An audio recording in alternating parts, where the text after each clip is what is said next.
Ron, we'll get started with the. Okay. You ready? Yeah. She'll fall out. So we're not gonna pass anything in. No, this is just, yeah. So Yeah, she got a little aggressive. Lynn will be coming, I'm sure, Jamie's coming maybe a little, they'll be here by 7. This is just the presentation.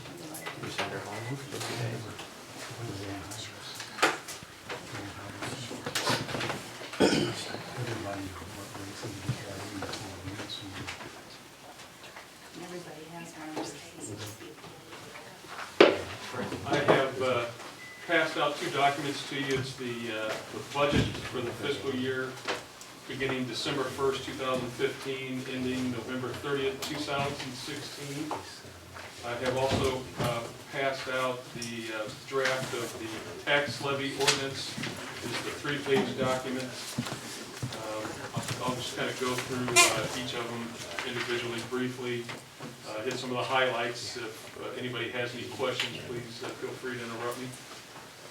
If you want to turn to the page 1 of the 20-page document, the budget. These are the estimated revenues for the fiscal year 2016. Those are on the far right-hand side. If you look down to the bottom of the page, we have total estimated revenues for the year of $1,405,000 compared to last year's budget. We had estimated revenues of $1,589,000. So we have actually estimated revenues at about $184,000 less than what we had estimated them at the same time last year, or that's a decrease of about 11.6%. I think, as I had told you last month at the meeting, that some of the individual revenues were not coming in as we had budgeted. Specifically, if you look up at line 315, that's sales tax. For 2016, we have budgeted that at $96,000, where last year we had budgeted at $197,000, or we're projecting about a $100,000 decrease in your sales tax for the year, or that's about 51%. The next line down is the public safety sales tax. We have estimated that to come in at $93,000 for 2016, where we had budgeted at $170,000 the prior year, or that's a decrease of about $77,000 or 45%. So as you can see, you've had some significant decreases in the sales tax and the public safety sales tax. And so we are actually budgeting quite a bit less, or anticipating less revenue coming in the general fund. The first line, the property taxes up there, we have budgeted $471,000 compared to $461,000 in the prior year, or just a slight increase of about $10,000. Your general fund is capped at 37 cents per $100 of assessed valuation, so you can't really get a much other increase other than what the assessed valuation goes up. And I think that we had estimated, or the assessor's office estimated, about a 2% increase in your assessed valuation. So that's really your real estate taxes in your general fund is limited to either the increase or decrease in your assessed valuation.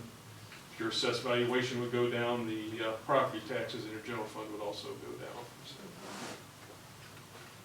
If you want to turn then to the next two pages, actually page 3. These are the total estimated expenditures for the year. Again, the right-hand column, the 2016 budget, we have budgeted $1,405,000 in expenditures. As you can see, to make that a balanced budget at zero deficit or excess for the year. Last year, the estimated disbursements were at $1,534,000. So we have budgeted a decrease of about $130,000 in total from between the budgets for the year, about 8.5%. If you compare that to the 2014 actual number of $1,587,000, It is a budgeted decrease of about $183,000 or 11.5%. So I'll just touch on a couple of major items. If you want to see this is a summary of all departments. Pages 2 and 3 are summary of all the departments combined, put together. The detail for each department, if you want to see that, is on pages 19 through 22 of the document. I was not planning on going over any specific items in the detail budget unless somebody would like me to.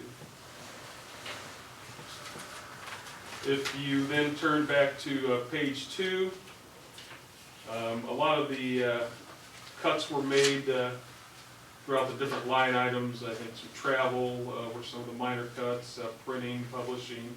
But the major cut, as you can see, the first line item there, line item 510, salaries.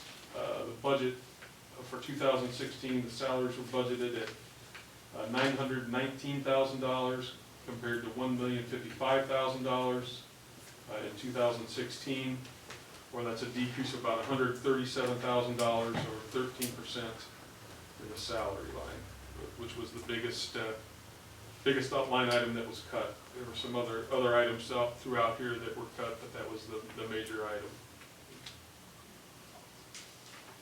So again, that leaves you with a zero deficit budgeted for 2016. For 2015, we had budgeted about a $55,000 surplus. But again, as I spoke last month, it's looking like we're projecting somewhere in the neighborhood of $150,000 to $200,000 deficit in the general fund. And again, most of that is due to the shortfall in the sales tax and the public safety sales tax that we did not foresee a year ago at this time occurring during fiscal year 15. And actually, fiscal year 2014, there was a slight deficit for the year of about $42,000. So if, I hope that the fiscal year 15 doesn't come in as bad as we're projecting, but if it does, you can see it's definitely worsened from the $42,000. We were kind of on it, because we had a positive 120 and then we were to a negative, so we were kind of on a down. Right, yes, and yeah. Even with the sales tax and the safety tax coming in that year, we were on a downward trend. Right, correct, yeah.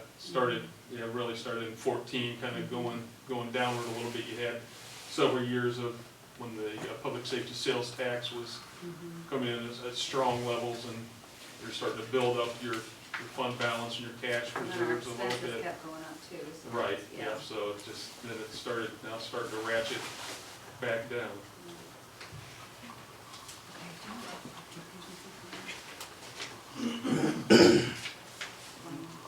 Okay. Well, go ahead, Ron, I don't mean to interrupt you. Okay, yeah, just, does anybody have any questions or comments, anything on the general fund budget? That is the main operating fund of the county, the major one. Just quickly, pages 4 through 8 are the highway fund budgets. Pages 9, the IMRF fund, we really had no change, budget about the same expense and revenue levels in the IMRF fund. Page 10, health department, same thing, pretty steady budget. Levy in that one. Page 11, the county insurance fund, bumped that up slightly from the last year, from $150,000 to $155,000. Social Security fund, again, kept that pretty steady at $105,000. And those last few funds I just spoke about, those are the ones where you really have any leeway to raise or lower your rate, as those are uncapped, but you can only spend the money on those specific purposes. You can only spend your Social Security levy on paying FICA and Medicare taxes, so you really can't use that money for anything else. The only other page I wanted to point out here is page 18.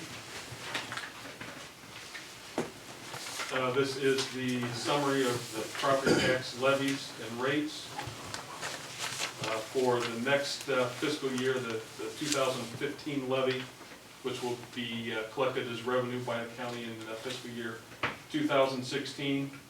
The rate, we're estimating levy rate at 94.7 cents, which will generate about $1,206,000 of real estate tax revenue. And that estimate is based on a 2% increase in your assessed valuation, which we obtained from the assessor's office. As you can see, the top fund, the county general, the maximum rate is 37 cents, and that's what we are levying at as we have in previous years.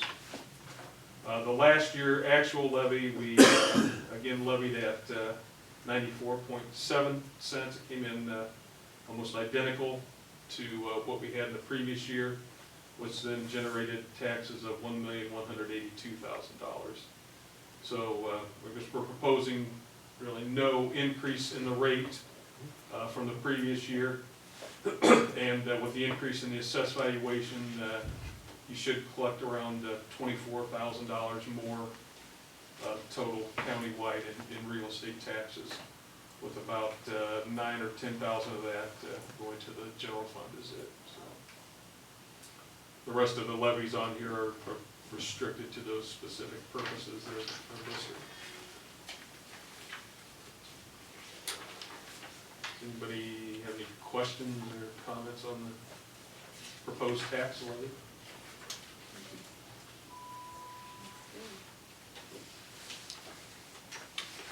And then the 3-page document is then just the legal document for it's just the same numbers I just went over just in the ordinance form. You're keeping the levy at 94.7 cents.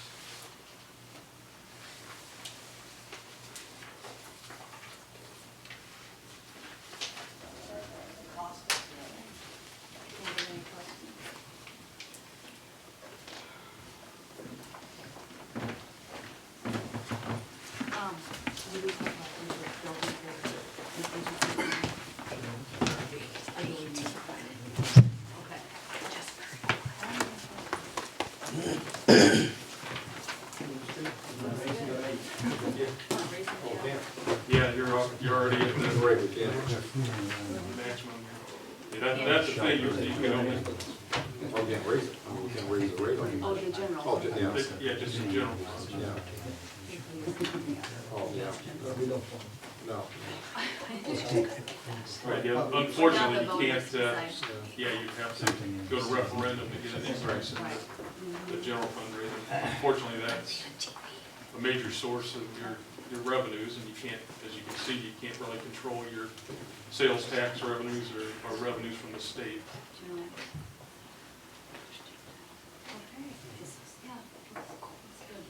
All right. All your hard work. Thank you. If you have any questions at any later time, feel free to contact me. All right. All right.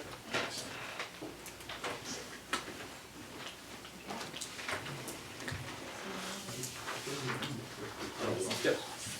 When you budget this, what are these things not? Thank you. Where, do we get money from somewhere else for this? Yeah, there's other sources. These, so this is the single source for this. Right, yeah, that's just an in and out, that goes to the UI extension, you levy, you collect, it turns around, and then goes out to Social Security, you just put you, like, you levy for just enough to pay, yeah, what you. Thank you.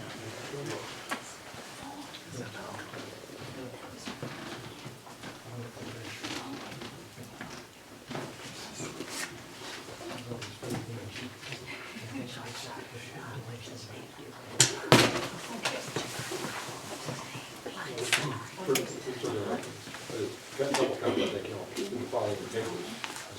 We got to really sit down and define it because it looks like we're gonna get twice. One is that all looks like probably around Republican Democrats, it looks like we're gonna be frozen at this income. That passes property tax. That looks, everybody seems to be saying that seems to be a real possibility.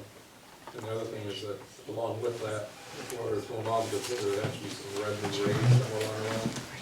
They're also saying that way then, know that for senior citizens, there'll be a double allowance, the that homestead exemption. So that's why, we look at in one area, we look at our assessed valuation for this. If you look, there's always two different figures for assessed valuation within Stark County. There's what Renee sets up, she goes out and does the evaluation, and then by the time you take off all the homestead exemptions on the exemptions, it comes down to this 127, whatever that was there, so. It's not, those two things come down, like I said, it's what they're talking about, is a 2-year freeze on all taxes. And then most likely, there isn't. Well, I mean, we're in a 4-year, but yeah, go down a little bit, yeah. But I think, we're gonna be right at that level. So that means, a few years ago, we voted down P-TEL as a county board. I think right before I came on, we just didn't go with that, but within the, whether we want, we did, the board, and then now it does sound like there's gonna be any option. It's just gonna be passed by them. Part of this, give and take with with that, so. For a county that doesn't have a lot of outside agri-land like this, I don't know where we're going. This is really a tough couple of years coming up, we're trying to figure out how we're going to provide basic services. More and more.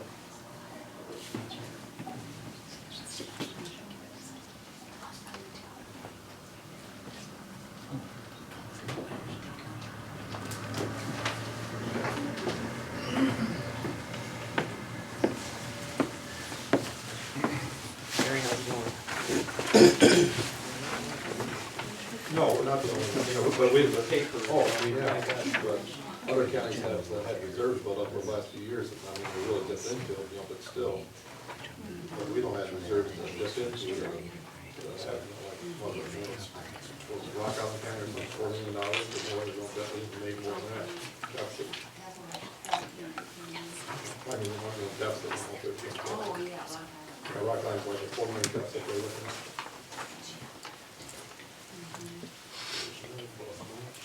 Just a couple days ago. Right. Oh, yeah. And they were juggling things around, and one of the board members said, this is, if you're just, Yeah. you're never doing it, that's all the problem. They put it down low, so. Well, I sympathize with them. Yeah. You can relate. Yeah.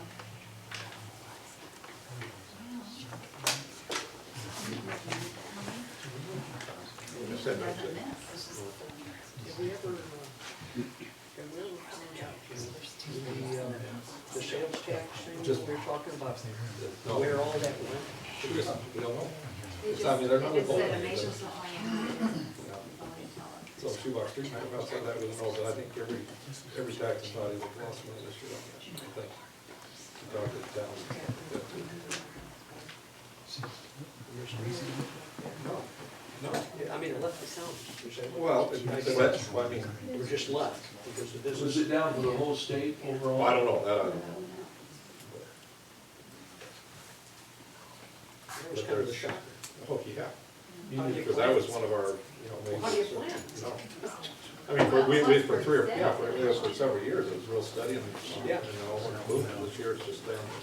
There's nothing that. Depend upon that, we plan on Yeah, it. well, yeah. And But then that was, there it goes. yeah, that was, yeah. I mean,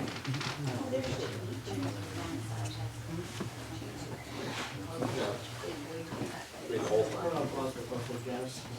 Yeah, that's, so where there's a sales tax. And really, again, for the county, we don't have any places outside, too many places outside for gasoline. That's in the city.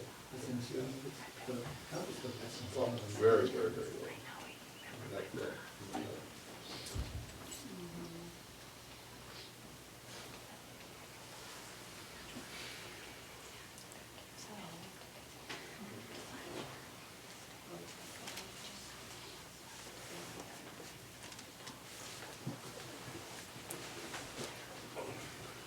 The public safety tax.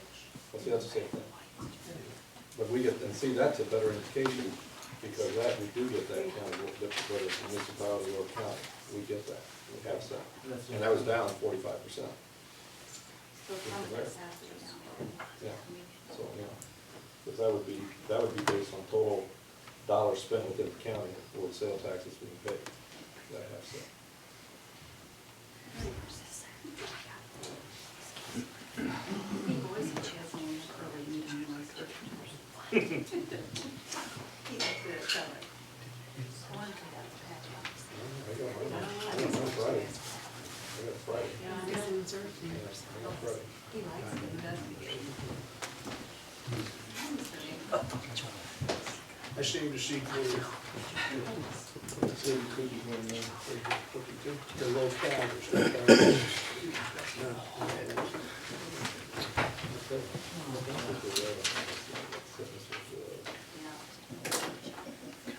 All right. You did not have it. We were okay, we had fun, we did, but we were okay with about 6:30.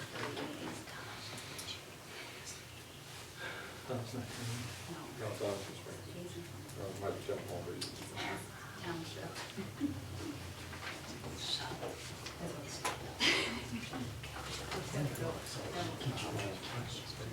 And Jamie's, oh, we'll get started. I will do that.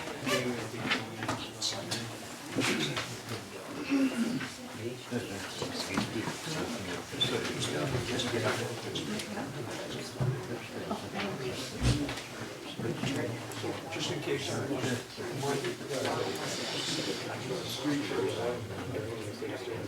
the street person has no owners. That's exactly. I just said, yeah, everybody.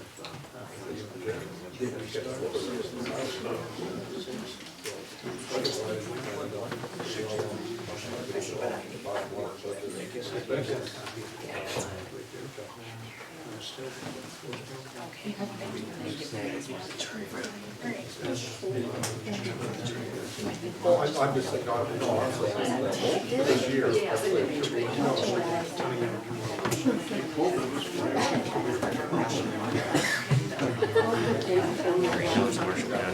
this much.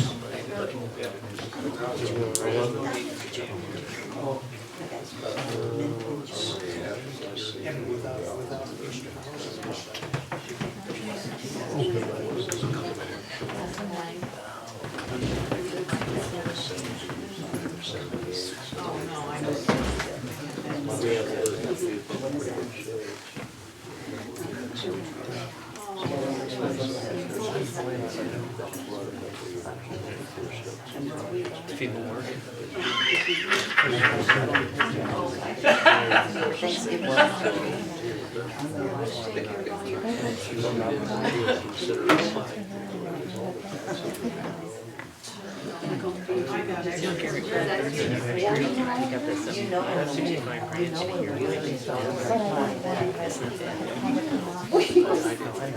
Inappropriate touching. Inappropriate touching.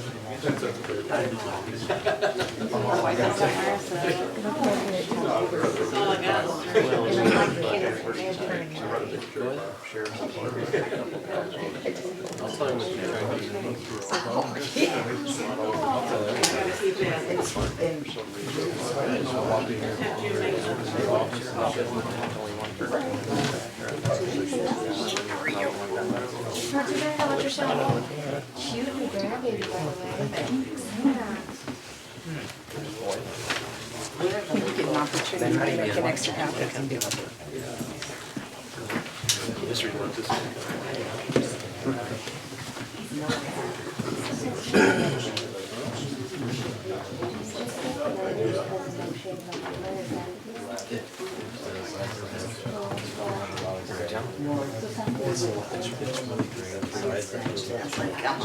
You're getting a little lower. That's what he said, because when he grows up, he'll be just like. It's amazing, you know, my husband has more grades than you do. He married me, yeah. Callahan, in the past 12 months, he's grayed out pretty big. I can believe that. Less drop. I can argue. I don't deny it. It's not very far fetched. Well, I don't sleep anymore. You know, I get it. I ask him every day, I don't understand what your thought process was there, but I appreciate it. Have an option. That's true. It was like, you're doing this, you're doing this, you're doing this. But the question is, would he agree this if it weren't for me? But you I'm know, just saying. if you're forced or coerced or, you know, stronger than signing a contract, it's not valid. He did it willingly, Oh, he'll he tell you did? that. Yeah, but it would. In 5 minutes. Yeah, in her breath. He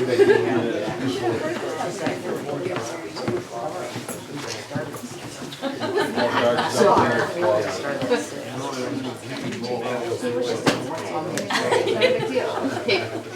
I don't think that's bad. A couple board members just to show that we're interested. That's what they do. It's a situation. It's not a big deal. Yeah, we had a regular meeting. Yeah. So that he can feel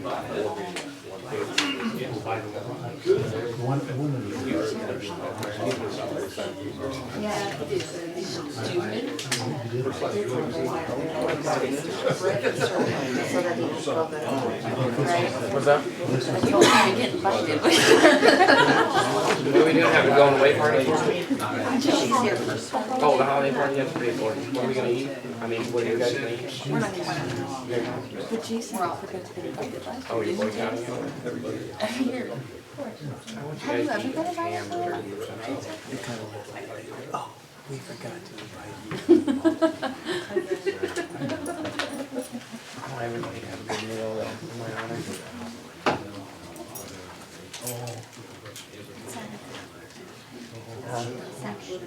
Let's go.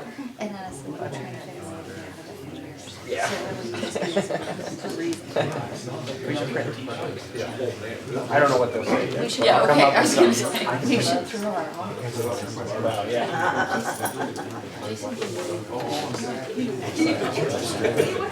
Hey, Barb, that's where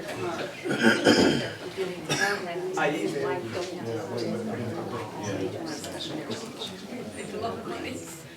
emailed her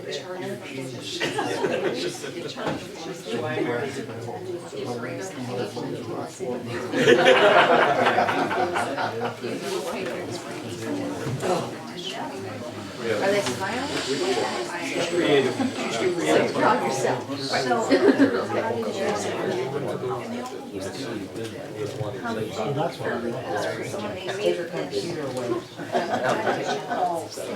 She's made me cinnamon rolls and some kind of rice. I told you to stop chasing her. Tell her by in 5 minutes. The county only instead of 1 week.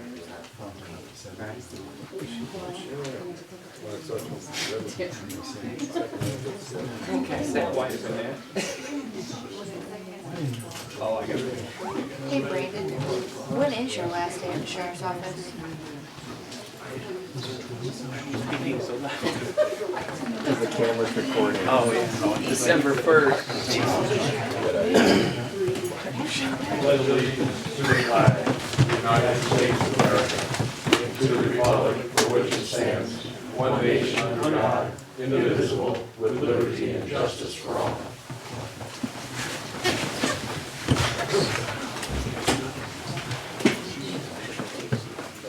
Curry, Present. Howe, Mr. Long, Present.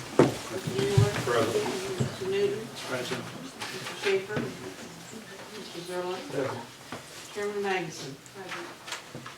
Okay, we have 692 form.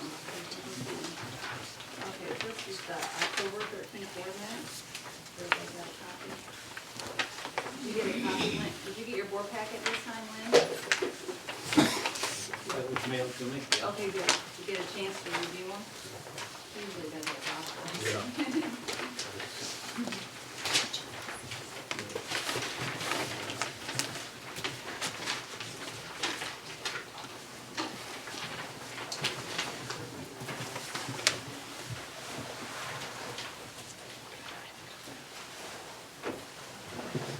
We accept the minutes as printed. I'll second it.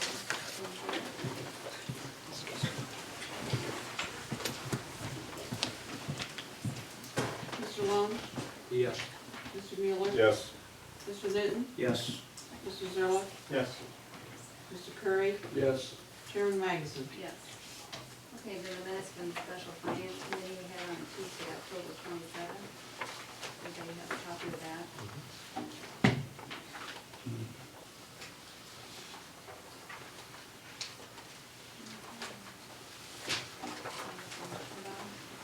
Yeah. Everybody have everything?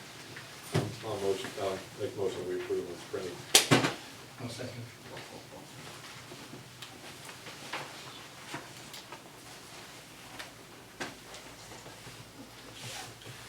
Mr. Mueller? Yes. Mr. Newton? Yes. Mr. Zerlo? Yes. Mr. Curry? Yes. Mr. Long? Yes. Chairman Magazine? Yes. Okay, this is the time of the part of our meeting for public comments. So, anybody at this time would like to address the board?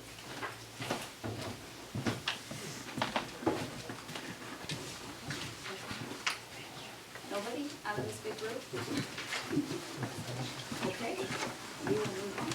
Mark, you're the first one up. Oh, no, first, wait, Mark, wait, sorry. Let's go ahead, we're gonna go ahead and do the budget. Finish the budget, take off the budget. And did, Mr. Owens, do you have the resolution? I do. Yeah, Linda has it, okay. So we have some resolution of the budget, right?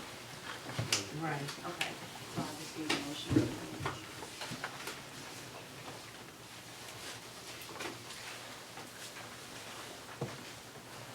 Goes together.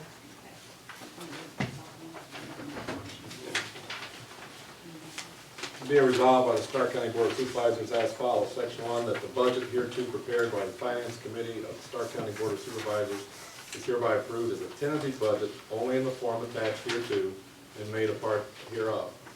That said, Section 2, that said tentative budget shall be made available in such tentative form for public inspection for at least 15 days prior to final action thereon. Section 3, that notice of the availability of said tentative budget for public inspection shall be given by posting said notice throughout the Stark County Courthouse and in the Stark County Clerk and Recorder's Office located at 130 West Main Street, Huron, Illinois. Section 4, that a public hearing shall be held on such tentative budget on the, what is that? We're gonna have our day, oh, the Yeah. 25th, we're gonna. 25th day of November 2015 at the hour of 7:30 in the courtroom of the 7:30 a.m. in the courtroom of the 10th Judicial Circuit, Stark County Courthouse, 130 West Main Street, Huron, Illinois. Is that gonna work for, am I gonna be able to get a quorum?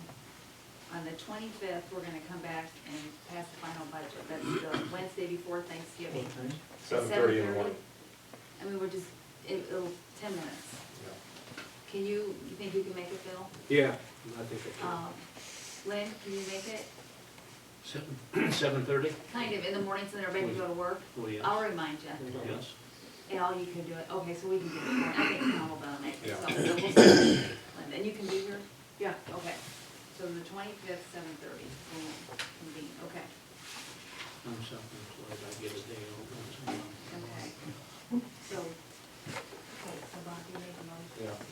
okay. I'll second. Well, I think, just say, I think, like those of you here before, I like to say a couple things, is that this budget's not one that we're proud of, and that because of the fact that we have made, asked each of you to make some cuts, really cuts that we didn't like to see made, but you also look at we said before during the committee meeting that was held at 6:30 with Ron Hilton, that sales tax revenue is just really, we're so far behind, 55% on our county, 45% on the safety, and I've got some real concerns. I'm just concerned that this budget won't even do what it's supposed to do right now, with the cuts that we're making. I'm extremely concerned about the cuts the sheriff's department's had to make, about security within the county. And from on one end, we're We're gonna be losing revenue from the fact that we won't have patrols out. Just have some real concerns, but at the same time, we do not have the reserves anywhere on hand that we might have to anticipate very early again, which was the last 2 years we haven't had to anticipate, but with the lack of revenue this year, we're gonna be anticipating very early, I have a feeling. So, hate to say it, but, you know, I'll vote in favor of this budget. If anybody has any ideas, I think the board's open to revenue enhancement. Where it's gonna come from, we have no idea. We're at our upper limits on every one, except for a couple that we're already reaching those. I mean, where we have some room, maybe we can make small increases in, but it would not affect what this budget's trying to do.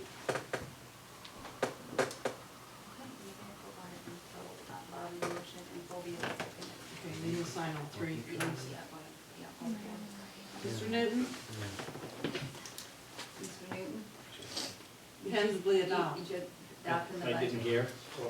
Bob made a motion to tentatively adopt the budget, and Fulvio seconded, and now she's calling the board. You agree? Yes. Yes, okay. Mr. Zerlo, Yes. Mr. Curry, Yes. Mr. Long, Yes. Mr. Mueller, Yes. Chairman Magnuson. Yes. Sign that one. Oh, the bond, Yeah. yes, okay. Sure.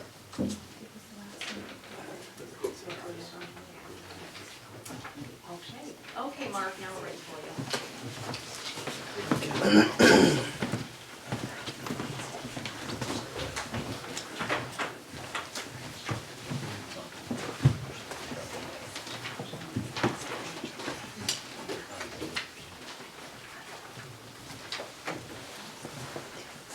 Need an extra one for Tom, please. And Jamie. And Jamie, thank you.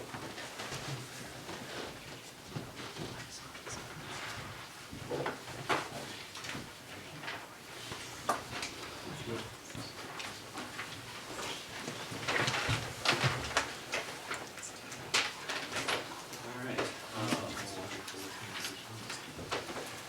The main things to report on today are the two box culverts that we've been working on Snellville Road. They are just about done, and they've been on the north project. We were able to get asphalt pavement, including the project, and they put the asphalt down today. On the south project, it is just gonna be a chip and seal surface, but we'll only be able to do the rock this winter, or, right now, and then in the spring, we'll seal coat that when we do the other seal coating next summer. So, there's just a few things left to do, and with any luck, we're supposed to get some weather here tomorrow night. With any luck, we might be able to get these things done by the end of this week, and get things opened back up. That south culvert, you said you'll seal coat in the spring. In the spring. Is there any danger to that during the winter and that, you know, if it's not seal coated or? Nope, it'll just be a gravel surface, seal coat and seal coat, the gravel, some oil, seal coat. Yeah, okay.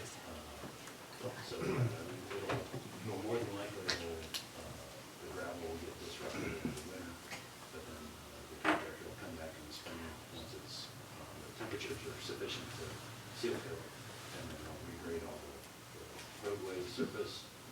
In addition to that, on both projects, we're gonna wait and do final grading and seeding next spring, when we get into the weather where the seed will take.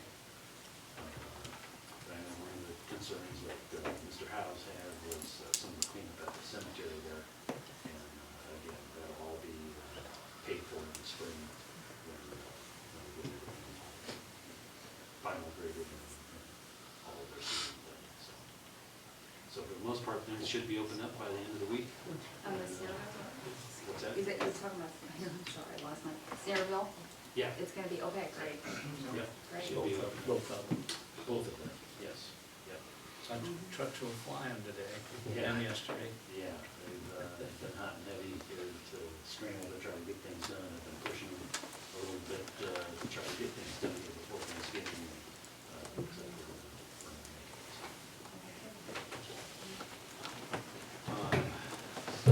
Yeah, a little bit. So that's on the technical side, that's kind of what I've been doing, the majority of my time, especially the last couple of weeks as scrambling in charge. On the maintenance side, the portions of Snareville Road that have had some damage in the past, were also, our crews are out there, our crews, I wish I had more than one crew. Our crew is Two-man crew. yeah, is out on Snareville between the two culverts, doing some ditch reclamation, and we're gonna do some pavement improvement there. Again, we'll scarify the existing surface, it'll be gravel over the winter time, and then it'll be seal coated in the summer. So we're able to do that while the road is almost closed, just to a little bit of traffic that the local residents there, so. We'll be finishing our work up on the roadway surface here this week also, so that when the road is open, we shouldn't have any other closures on it, so. So the guys have been busy doing that. We've also installed some subdrain under the pavement up on the south project. There's outside of our project limits, we wanted to do a little bit more work than the feds would allow us to do within the project, so we've extended that. We've done some of the work that we needed to do. Got it done simultaneously with what the contractors do. So, of course, we always run into minor equipment repairs, and the guys have been taking care of those. And then the dreaded S word, snow. Hey, with El Nino, we're having very little snow. Yeah, that's what I'm hoping. I was glad to see that. But we are beginning preparations for snow removal. I've talked to two folks to be snowbirds for us this year. So we've got two guys lined up that we can call in when we need to. And hopefully Bob will want to. You know, the other opposite side of that, if we have snow, we'd have more rain, that's just as bad, right, Jason? Or ice. Ice, yeah, Ice is that's the definitely word. worse. So the guys are getting ready for that. We've got, we make our own site salt brine, so we'll be doing that again. Along with our June melt. Mix our salt brine with a beet juice solution, and that actually coats the salt and lowers the melting point even further. So anyway, that's snow removal stuff that we'll be working on here in the next month. And sugar beets? So where's that come from? I don't know. No, it's just, it's basically beet juice. It's 90% beet juice. And somehow it's got a stickiness to it that, and somehow it interacts with the salt to lower the melting point. We found it pretty well. And the stickiness actually helps when we put the salt down. It doesn't bounce as much, so most of it stays in the room. Right. I think last month you indicated that there might be a little bit of light in the tunnel, that some of the road tax money, gasoline tax money for roads use. Is it working? Did that release today? Oh, I had not heard. There was something. Lotto and, Oh, I thought Lotto and. That's motor breaking fuel news. tax were- Because there was just an article a couple weeks ago with still being held. Yeah. Yeah. Did you hear, Ellen? I thought they were gonna pay Lotto and they're Is gonna that the pay. breaking news Yeah, tonight? first one. And motor fuel tax? Well, it's- And highway taxes, I don't know what Yeah. kind, but Well, that's what he's. Yeah, that would be fantastic. I thought. But, you know, Right before winter, yeah, well, and that's, there has been some increased pressure because, because of the snow. How far are we behind on motor, would you say, on motor fuel taxes? we are probably, 5 months behind, I think. Which is in dollars, about how Dollar much? amount, that's roughly 50,000, 60,000. And it's never really been behind like that, No, never, no. It's because sitting of the that budget. way. Yeah. Well, then, I know, there's been some concerns between you guys, with the way we do this, with you doing everything with the townships, are they, it's working out there, are they working too, or, I mean, And the townships are hurting also. It's actually hurting them more than it is the larger entities. So as a county, we're actually a little bit better off than most townships. In general, that's kind of how it's been working. And then, you know, larger counties, larger municipalities are actually better off because they don't rely, the MFT is a smaller portion of the budget. okay. But at a township level, MFT is a pretty large portion. That comes to you first and then distribute out to the township so they get the MFT directly. I'm. Yeah, it actually comes, it comes into a township account, Okay. and then we, our role really as a Yeah. township is just to, It's a flow through. Right, to make sure that it's paid appropriately. You're kind of the administrator for the Right. township. Right, Mhm. to take that burden off. Okay. Since I can never really just say it, figure out Yeah. your budget. How are you doing with your funds? Are you still okay with that, with the Yeah. surplus? Okay. Yeah, we're doing okay. We've, like you say, we typically try to carry a surplus, you never know when something large is gonna happen. Right. If the MFT weren't to come through, we would start to feel some pain here in February. Okay. So, you know, I've got some funds that I could utilize, but that would be something that I'd have to talk to Sure. you guys Yeah. about. The transfer, the shipping funds run right.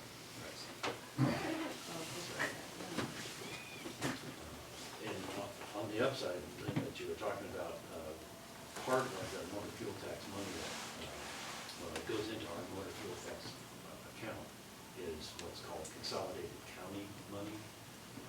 That's kind of like the Meade Township money. Those payouts were made in October, which is the typical time that they're made. So that's also a significant part of our MFT budget. So we did get that, as did the townships, we qualified. They also got their Meade Township funds. That's been good. Thank you. Thanks. Items there are just some training and meetings coming up. We've got, I've got a Township Road Commissioners meeting tentatively scheduled for December 9th. I just need to make sure that it's going to, I'm not positive of that date, but I'm pretty sure it'll hold. Then the next day, December 10th, there's a Illinois Association of County Engineers District 4 meeting in Peoria. And then I've got to take some bridge inspection refresher training. It's been 4 years since my last training, so I'm due in order to be, continue to be certified to inspect all of our bridges. Inspect the township and the county bridges.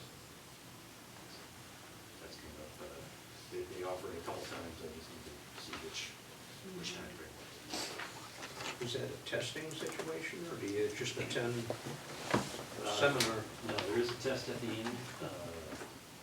You know, it's usually a helping book test, so it's not like it's real hard.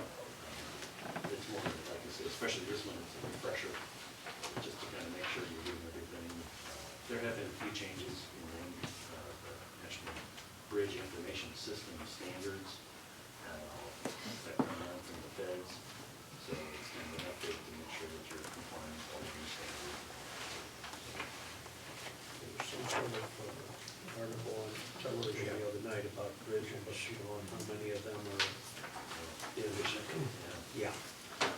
It's a shock. I was just, I think Tom's been working with you guys, you've been, you know, I mean, Lynn and Tom that way too, but as we say, as we're getting ready down the line, if you can work with these guys and try and get some projections, us, you know, with the worst case scenarios or whatever, with roads and bridges within Stark County, down in the next 5 years almost, what we're gonna be facing.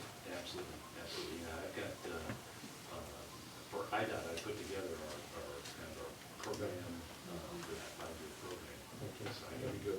Yeah, I can definitely, and that's just on kind of some of our major projects, but there's a lot of. That's, yeah, even the small, I think the small ones too, that we need to sort of know about down the line. Yeah. So when you inspect, do you give like a grade to a bridge, you know? Yeah, we rate, every bridge gets rated. There are, I think, 5 different characteristics of the bridge that we grade. And then within each one of those main characteristics, like the bridge deck, there are anywhere from 5 to 15 different items that we grade for the bridge deck. And then another 5 to 15 items that we grade for the substructure. So,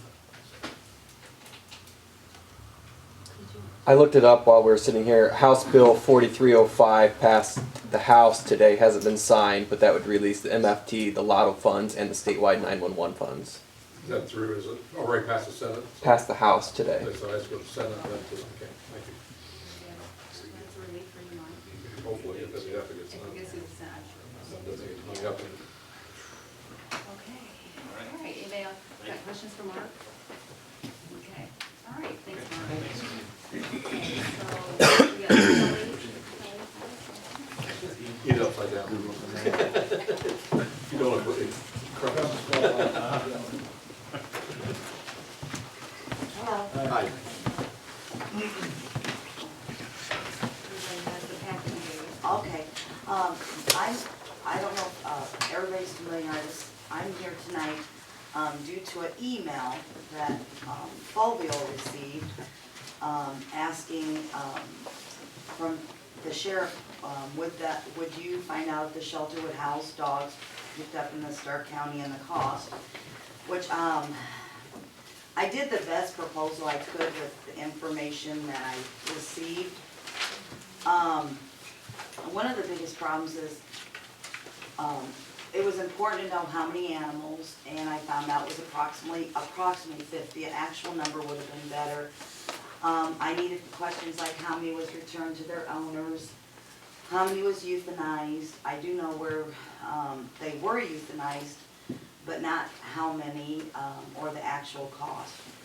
I went in to the courthouse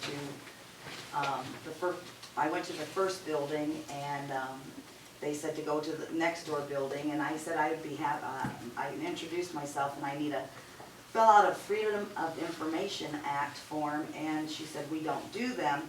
And she said, well, what kind of information do you need? And I said about the Stark County Animal Control ordinances and that. And she directed me to Sheriff Jim Dyson, who answered the questions I asked the best of his abilities. But basically, you have the proposal. One thing is your ordinances are so outdated. The rabies, you're charging $8.50 for a rabies tag. Other counties are doing $25, and there's a pet population fund. You guys don't deal with cats. You only deal with dogs. You do rabies control, but animals you pick up are dogs, not cats, correct? Yeah, Gary? Sheriff. Yeah. It's just dogs, right? Well, that's what I had the impression, that it was just gonna be dogs, that we wouldn't house no cats. And there's a thing, since you aren't dealing with no cats, there's a pet population fund. You can increase your rabies. Henry County does it for $25. Rich Nelson, they put $10 in the pet population fund. The other $15 comes to the county. And that's one thing that your ordinance needs to be updated on. And how long you keep you send out certified mail. If you have animal control already present and you have someone's dog, you know it's his dog, instead of all this certified mail, just have the officer go over to the house, leave an impound paper that where their animal is. They have 5 days to get it, and if they don't come and pay the fines, you know, your fines need increased, and if they don't pay the fines on the sixth dog that's abandoned, then it would, either get euthanized, taken to another shelter or something like that. A lot of it is outdated. We're finding out. There's a lot of ordinances to Yeah, and there was a couple copies, but, yeah, it's really outdated. Why do we have so many different lines? There was like two. Or just different, Two, they've been yeah, updated? updated, Okay, there was a updated. couple updates.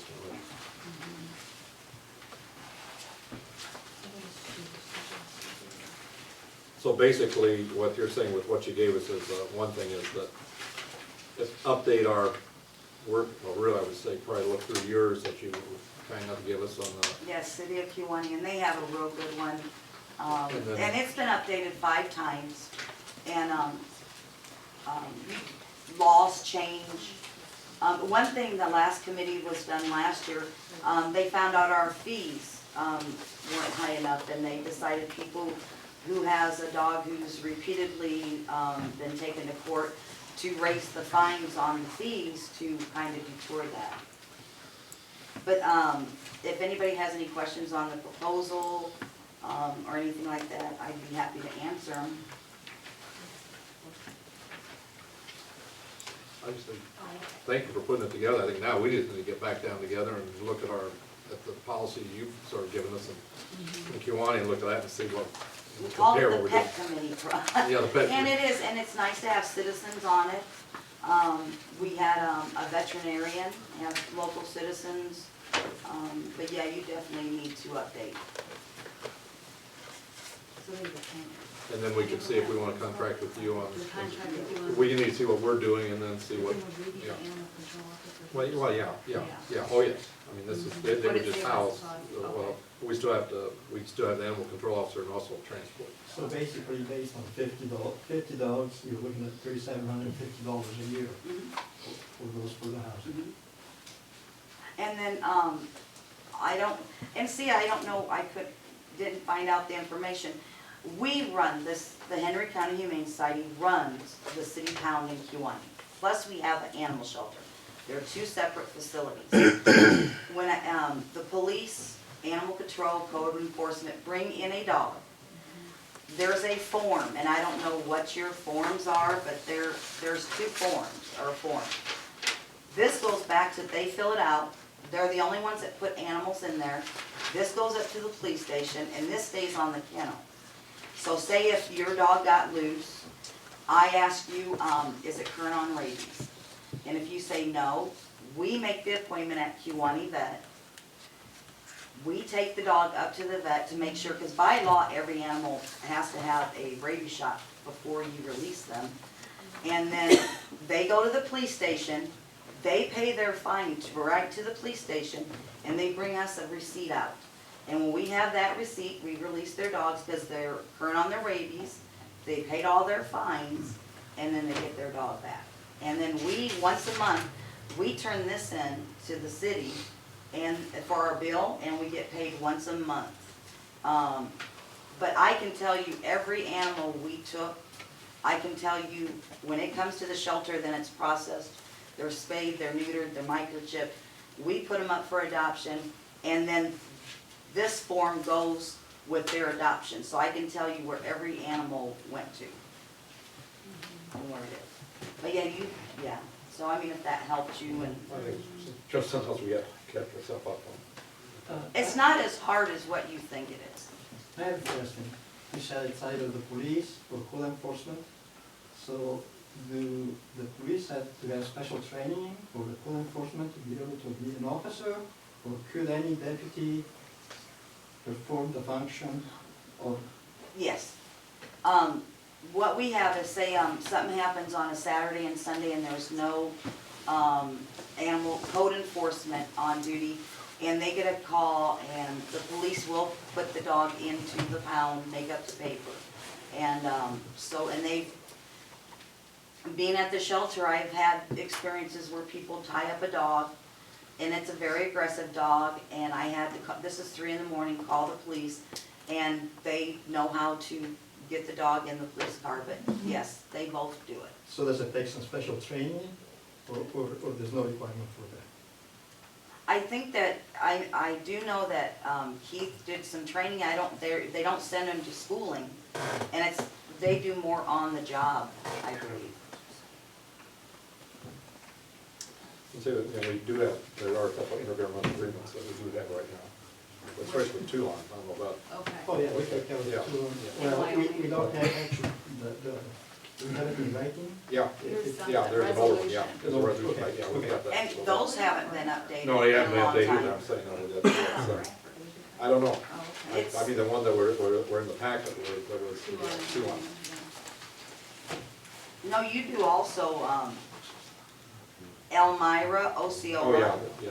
Well, I mean, so that, Yeah, I yeah, mean, they're, yeah. but with the Bradford, Toulon, Wyoming, Lafayette being incorporated as towns or villages like that, that's a different, there's an intergovernmental agreement with them Yeah, they versus don't have the rest of them are in the multiple county. anymore, yeah.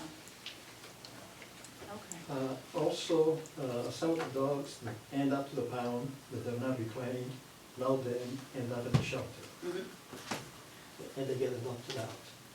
So there's less euthanasia. Euthanasia. And we, as you can see in the facts that, in 2002, we went in there from 2002 to 2007, and just to give animals comfort, and we would take them but never receive payment. And in 2007, it was in 2008 where the vet can either euthanize them for $50 or they come to the shelter for $50. One way or the other, the city of Kewanee, you can euthanize all of them, or, so every cat or dog we take, instead of it's called the euthanasia alternative, instead of the vet being, receiving the funds to kill them, we receive the funds to save them.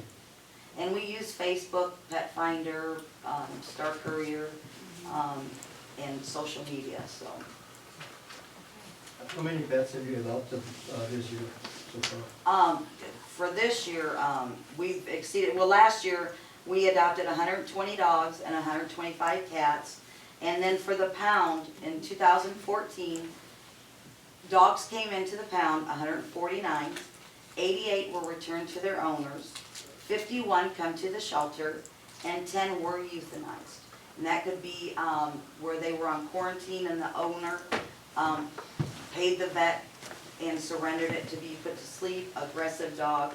And actually, we work with other rescue groups. So 39 we adopted from the pound, and 12 went to rescue groups. So, and we all work together, and that's You do a basically great what it's job. about. We try. Yeah. I'll be able to be fine with you. But yeah, if you need any assistance or anything like that, What time do you go to work here in the morning? well, used to be, in my younger days, I used to get out there 2:30, 3 o'clock in the morning. Well, I'd go to bed 5, 6 o'clock in the morning or at night, but they are way to go out. We have 3 running yards. I don't know if you've ever seen the shelter, and those dogs wait to go to the bathroom the next morning, and, you know, so the faster you get them out, they don't go to the bathroom in their cage. And I'll tell you what, the freedom ride is when you have a dog waiting at the pound that the owner didn't claim, and on the 6th day, we take possession of it, and you talk, see, they don't go outside there. We take care of them, but legally, they're the owner's dog, so if they got loose, hit by a car, we would be held liable. You talk about a happy dog in 5, 6 days, and then goes out to the shelter, and they're all spayed, neutered, microchipped, before we place them. Does that answer? Yep. Yeah. Thank All you. right. Well, thank you very much.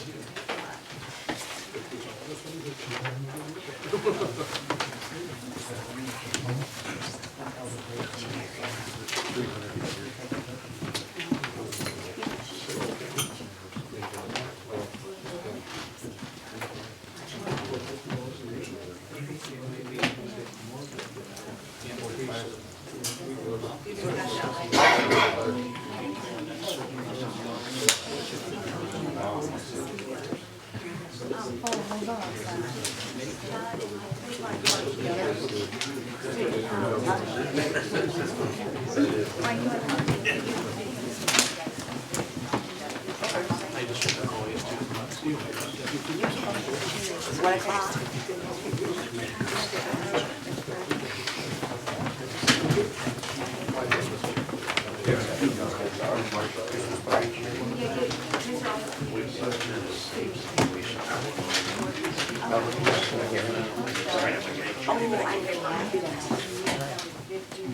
I don't think Everybody knows that she's talking to us about that we're gonna be consolidating with some of our E911. And, we had, we passed we had, John Cummings said he was gonna answer questions for us. The two counties that we, Marshall County has expressed interest in us and Henry, and we've been talking with Henry, that within the last couple of months, Marshall County, so I'm letting both counties come and talk with us. John, I kind of feel like our board really needs updates on this. So if you could maybe just start out by telling us some of the timelines we're facing, the dates we're under, what you know the latest, as far as when we gotta make decisions and the cost and. All right, first off, I'm John Cummings, Director of Henry County's Emergency 911 System. I also have with Mr. Marshall Jones, he's a county board member, as well as chairman of the Public Safety Committee, and he's a member of our Emergency Telephone System Board as well. Okay. And Gary Groschen is here with, too, from Marshall County. Okay. By July 1st of 2016, there are 7 counties throughout the state of Illinois that are mandated that they have to join an enhanced 911 system, neighboring county system. 9? Okay. Skylar does have PTSD, Schuyler County, which is down by McDonough County, which I'm their consultant. So I wasn't counting them, but anyhow, there's 9. There's been a mandate by the governor, basically signed by the governor on, or here, maybe better introduce. Yeah, I can get through the, if you want to, just kind of discuss what the act is. I have broke down kind of inform you about the act. My name is Mike McIntyre. I am the coordinator for Marshall County, and my county board chairman, Mr. Gary Croshan, is over there in the audience. So I just broke it down so we could see some stuff so you guys can kind of understand what this is. What we're referring to is Public Act 99-006. It's a public act that was passed on June 29th, 2015. It had 4 really big, like projected ideas of what it was supposed to cover. There's 9 counties throughout the state without E911, which is enhanced 911. Stark County, you guys are one of them. This is from section 50-15.4 of this article. The next issue that they were discussing, the state was discussing, was a statewide surcharge. Statewide surcharge for counties that already have an ETSB and have been collecting and have enhanced 911, their rates vary throughout the state. Marshall County for our wireless is $1.25, for our wire lines is $2.60. They're going through, and the state's agreed, they made this formula, everyone's gonna be 87 cents. So even the people that already live here in Stark County, effective January 1st, on their bill, their cell phone bill, the 87 cents will be coming out, and for your landlines will also be coming out. The next big issue was consolidation of PSAPs. PSAPs is just a word we use for dispatch centers, and that's the article number there. And then the long-term goal of this was for a statewide network. What I mean by a statewide network is they want us to enhance it to NG, which is the next generation 911, which is based off of GPS locations. From what I understand, and this is only from what I collected from what I've read of the law, or the public act rather, and I think it's a 5 years where they kind of want us to be proceeding that next, step to go NG, which for us, Marshall County, and I know also for you guys, I'm not in a project right now for NG. There are NG projects throughout the state. Southern Illinois has one. Ninja Group, Northern Illinois has one. We have the 10-county group that I head up, we have one. Yeah, so, and we'll be going into one, but with all the money issues we've had, we've kind of held off with that. The next thing I came up with was like the dates. These are just important dates. Obviously, I said June 29th was the date that the Public Act got passed, it was signed, and it wasn't exactly what all the 911 people wanted, but with this act, it's the telephone communication, or us, the 911 people, and then the telephone companies. So they had to make a middle ground. The next date is, I kind of want to skip across this one because I'll explain in a second, but January 1st, 2016, this is when this law goes into effect. So effective January 1st, this law will go into effect. But the big part, the big question that we have is these rules. There's these rules that are supposed to be made up by the 911 Advisory Board, and those rules are supposed to be submitted by December 22nd, 2015, and they're called emergency rules. So they'll actually be in effect January 1st, but they haven't been passed. They're still working on them. The 911 Legislation Committee has been working on them. What John said, July 1st, 2016, this is when they need to have a plan for the 9 counties and the other counties that have to consolidate dispatch centers. And then July 1st of 2017, I believe, is this when they expect the ball to be rolling. Legislation is going to be reviewed. The 911 Advisory Board, I don't think they're up for election again because they're 3-year. Yeah, they're 3-year. But this is when they kind of want to have a projected idea of all this stuff going on. Just to explain what I'm talking about, this 911 Advisory Board, an idea of how things were, how things are now. Before the ICC, the Illinois Commerce Commission, they took care of all of 911 stuff. They took care of our money and our budget, or not budget, but our functions, how we operate, and that's who we had to send our reports to, and we just sent a report to in October to the ICC, and that's what our income is going to be based off of with this new law. Once this new law or this new act went into effect, ISP, Illinois State Police, is actually going to be heading it. I believe it's Colonel Kelly. I don't know her last name, but it's Colonel Kelly. She's kind of the one facilitating the whole thing. And then they divided it up and made this 911 Advisory Board. This 911 Advisory Board is made up of people that are like me and John. We're 911 professionals, and we're trying to help the things for us so we can get stuff in the law, make sure that the rules are written correctly. There are telephone people on it, but they don't have a vote. Correct. And then my next thing was just that December 22nd. That's our unknown date. So it's kind of like, I'm here talking to you, but we don't know what those rules are going to be yet. That's the biggest topic that I can portray to you guys. What we know is just what we discussed right here. The 9 counties without 911, enhanced 911, will have to consolidate with a neighboring county that has an ETSB with enhanced 911, or E911 as we call it. Large counties with ETSBs, more than 1 dispatch center, they have to cut by half. So I'll just use Peoria County because that's the easiest one. They have 4 dispatch centers. They're going to have to go down to 2 as part of the legislation. It's supposed to save money. They can file different type of exemption forms. Yeah, waiver. But they're supposed to be strict, and that's all part of the rulemaking. It's supposed to help with that. According to what I can read from this public act, the idea is there's going to be $12.5 million in grants. So the state's going to be collecting all this money from all the counties. Before, each were separate, and we all did our own stuff. I got my money, and we dispersed it correctly. Now the state's taking all that money and dispersing it just like they do our wireless money. But now it's going to be wireless and our wirelines. So this is for the 2016-2017 year. So 2006, there's going to be these $12.5 million in grants. This is supposed to be kind of geared toward the 9 counties that don't have 911, but we don't know what the rules. So without the rules, we don't know that we can assume things. We're hoping that most of that will be funded.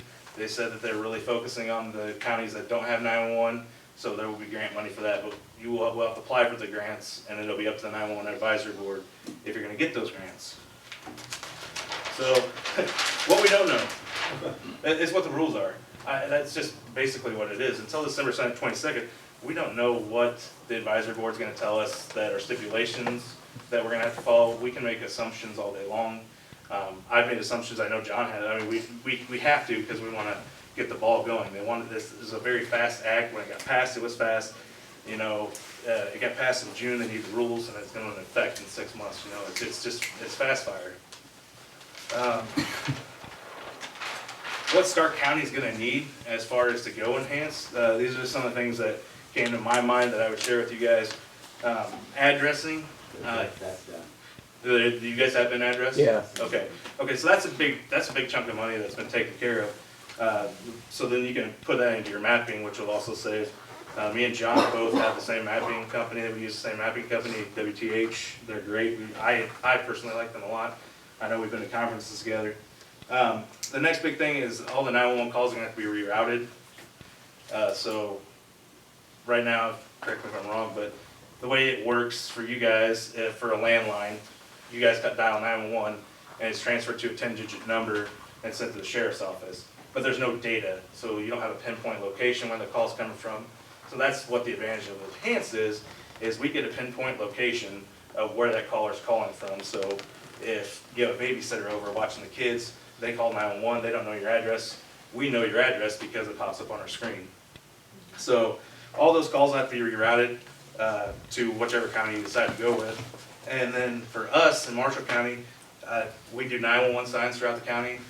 So each of the houses in the county have to be signed so that your fire and ambulance know which address they're going to. And then the next big thing, and this is something that I kind of held off putting, so I put it in red, because without the rules, we don't know.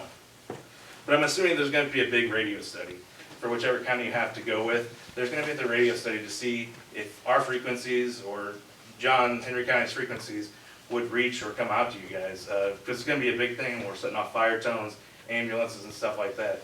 There's a lot of unknown questions that we're going to have to decide in that part, or you guys will have to decide, and it comes down to the radio is going to work or not, or how much you're going to have to invest in upgrading your radios.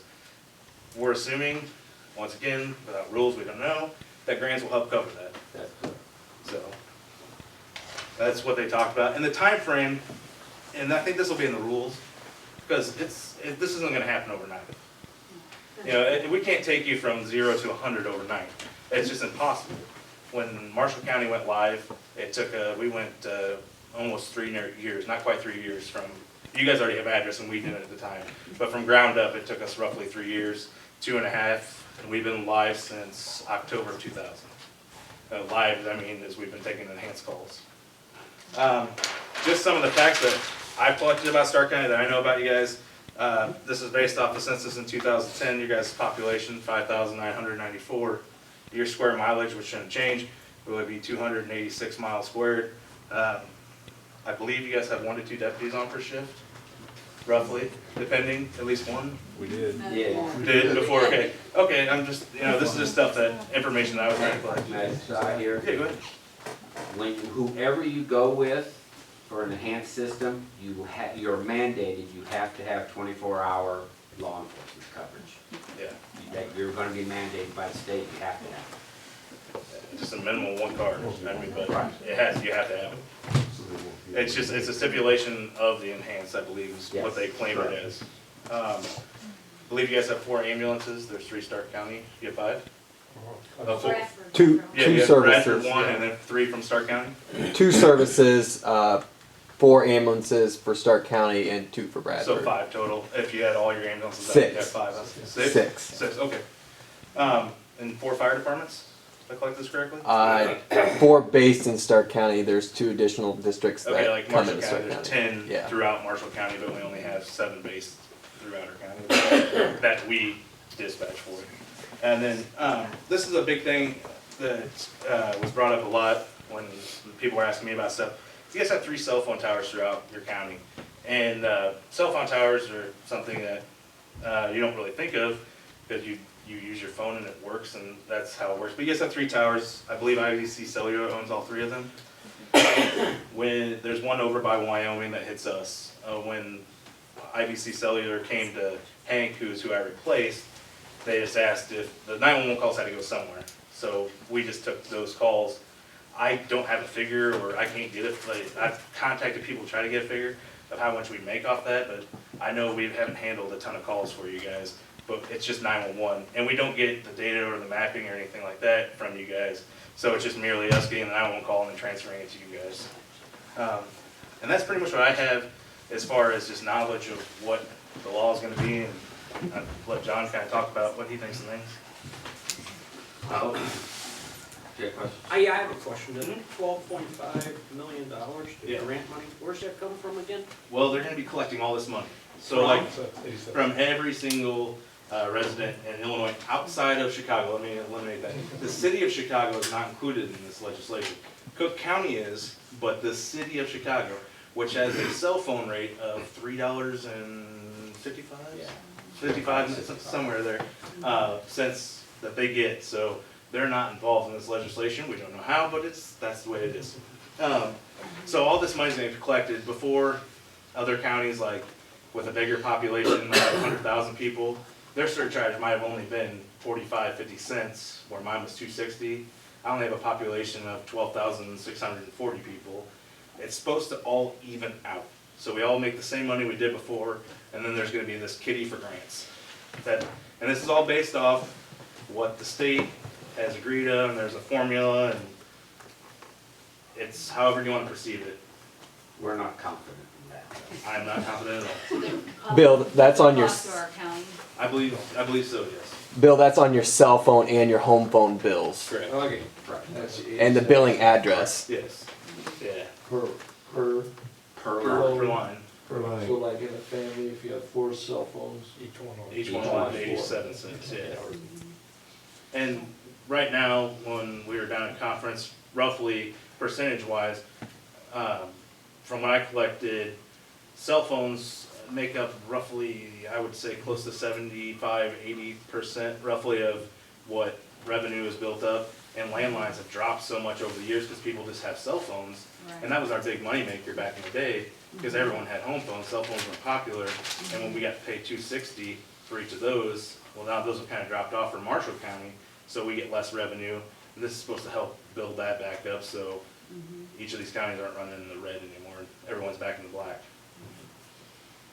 Okay, did you want to say something? Tom? That's very good presentation. Okay. You need to go to Marshall County with your money. I disagree. I think you need to look at a lot of options when you decide about this, because I think of expense, personally, in my opinion, we don't have a lot of resources in Marshall County. As far as dispatch is considered, we only have 4 full-timers that are responsible for 399 square miles.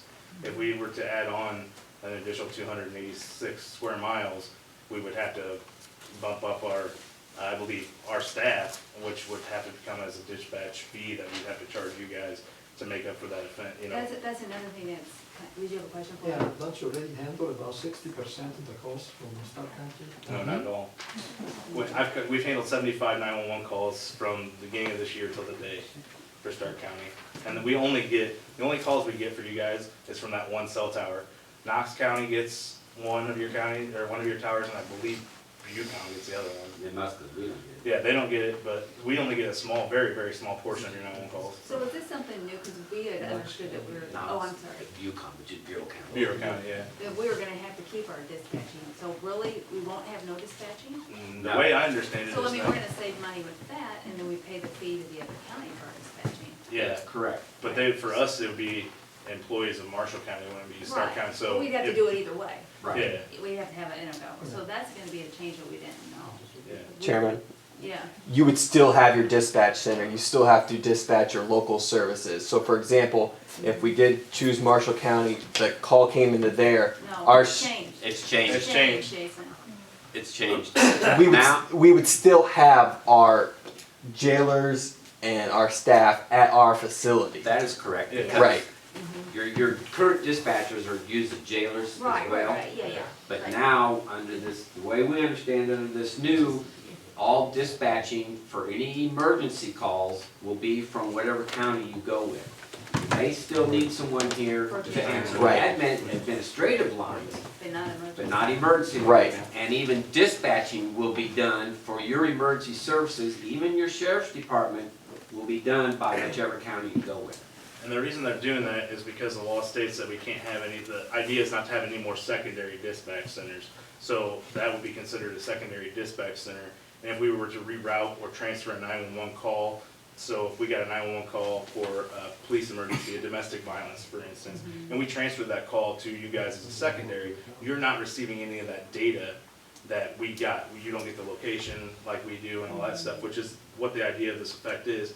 And you're also gonna be fronting that money to keep up the building, the radios and all those things. The idea of this is to eliminate those expenses, to consolidate, and the state will fund and support just that. They won't even support, from what I understand, they're not gonna support the actual expense for a transfer call. No, correct. Our problem here in Stark County is a lot of people call our administrative lines, 2541, 2551. We can do some education. So I'm Yes, just, as but far so as- only the 911 calls would be routed to the PSAP in the other county, not the So if they administrative. still line. call Unless the agreed administrative otherwise. line, it would come in here. So Right, we'll unless still need to- agreed with whatever county Yeah, you if go you with. can, yeah. That they would do the But administrative. normally, from what I'm hearing and the consulting I do for other counties, those counties are only taking their 911 calls, not taking admin calls for. So you'll So still we have to would have your still staff. need a dispatcher for admin Correct. calls. Yeah. And 911 calls are a very small percent of what we receive for emergency services. Yeah, what is it, Sheriff? How does that affect the small towns, as far as calls coming from them and their cars for dispatch, they'd be dispatched out of there too? Yeah, that'd be correct. Whatever you handled before, as far as the sheriff's department's handled, as far as dispatch, because you guys are the primary dispatch, the way I understand it correctly, is all those calls that you used to get dispatching Toulon or, Toulon, Wyoming or Bradford officer, those would, So you're not only gonna have to convince us, you're gonna have to convince them at the same time. Well, yeah. there's really no convincing, it's a mandate. Yeah. You're now, what it comes down to you folks, unfortunately, is you have 4 choices you could go to if they wanted you. Henry, Marshall, Knox, or Peoria counties. Those are the counties that surround you. And technically, you don't have to go with just those, you could go You can go farther outside away. of it, yeah. But you're mandated, you have to go with somebody by the 2017 date. Unfortunately,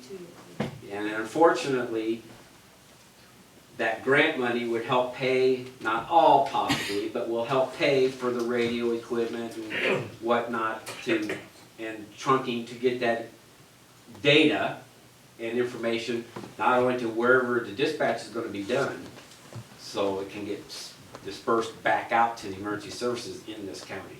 Do you think it's feasible that it's gonna be done by the deadline date? I personally think it would be a far cry to be able to complete something like that. I agree, because since they haven't even set our rules or standards that we technically have to follow, I've asked them to extend the dates, and they're still waiting to see how they come up with all the Who makes that decision, the state police? 911 advisory board. And then initially, it will be the state police that govern and run all of this, so. And just to give you an idea, obviously you've seen with the motor fuel tax, 911's in the same boat as the motor fuel tax. We're currently not getting our funding for our wireless, which is a pretty good chunk of our change. That's just, I'm having to pay that out of my reserves right now to fund our system to keep going. Other counties, Bureau County for a perfect example, they're running very, very vastly low on their funds.